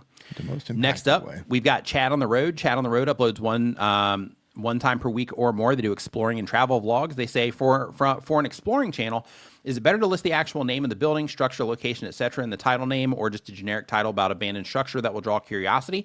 I've heard to not put the actual name, so I wasn't sure what to do this time moving forward.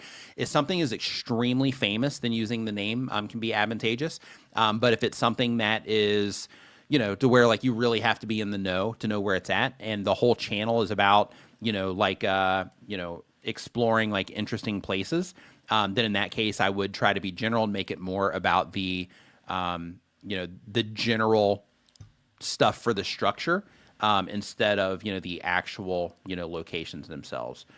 So for example, this abandoned bridge is not meant to be crossed. I found an abandoned schoolhouse in the middle of nowhere, right? So the abandoned schoolhouse in the middle of nowhere, that opens up, because then people can be like, okay, well, is it, where is it near me? Is it, where is it? What is it about this abandoned schoolhouse? But one more thing that I do want to mention though, I found an abandoned schoolhouse in the middle of nowhere. It says what you found, and you have a picture of what you found, so there's no real reason to need to click on that video.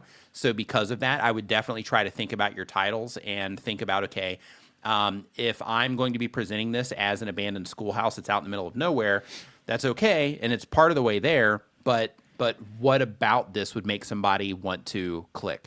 So, you wouldn't believe what I found in this abandoned schoolhouse in the middle of nowhere. Then it kind of opens it up a little bit, because then it starts being like, okay, now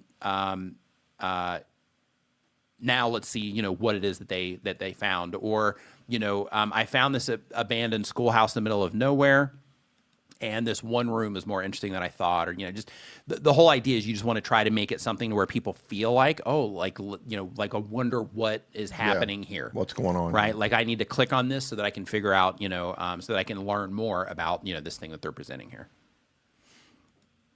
So next up, we've got Zach. Zach, they upload 1 time per week or more. The type of channel is a random channel. The goal of the channel is to have fun. And they say, do lots of creators get burned out when making videos? Yes. Oh, yeah. Yeah. So creators definitely get burned out when they are making videos. And it is because, like, you just get into it, right? Like some people, like, you start making videos and stuff. You're like, this is great. It's like super fun to do. When you start publishing stuff and people start responding to it and you start getting feedback, you're like, this is super fun to do. And people are giving me feedback on it. And, like this is great. Right. And you start getting, like all these, things happening in your brain because of it. And then it just causes you to just want to do more and more and more and more and more. And then, for some people, it ends up being a lot. And then they start focusing a lot on, just doing that and not really having balance with other things that they're doing. And the next thing they're just like, doing the things that they have to do for their life and then making videos. And then that can ultimately lead to burnout. Like one thing that people, undervalue when it comes to making content is people will look at content creators and they'll be like, oh, you just make videos. It can't be that hard. But they don't understand like the mental stuff that goes on in terms of like, yeah, well, I'm not just making videos. I got to like think about how I'm going to package this up. I got to like spend however long coming up with good topics. I have to, think of how I'm going to actually put the video together in a way that people are going to enjoy and blah, blah, blah, and just all the stuff that we have to do. And, those are the things that also, lead to it, because you can fall into this thing to where it's just, like you don't give yourself any downtime to where you're just, always thinking about that stuff. And those types of things can lead to burnout. But if you manage your time and you make sure that you're also doing, other things that you enjoy, things like that, then you should be okay. So really quick, Maiden Les Gooner, thank you for the super chat, says, thank you guys for all the help. Been using something your music to fill the deaf space while I'm learning to stream. Any news on new music coming? D. In time. Okay. It's it's kind of a passion project. I have lots of songs that I should have uploaded, but we're working on Tuber School and there's lots of other things. So yes, yep. There's lots of new music, but it's low priority. Mm-hmm. So next up on the list here, we have Card Wolfy. Card Wolfy uploads every other day. They do a trading card hobby talk, mostly Pokemon. The goal of the channel is to make money. And they say there's so many nuances that I'm learning as fast as I can. What else can I be doing to progress my channel?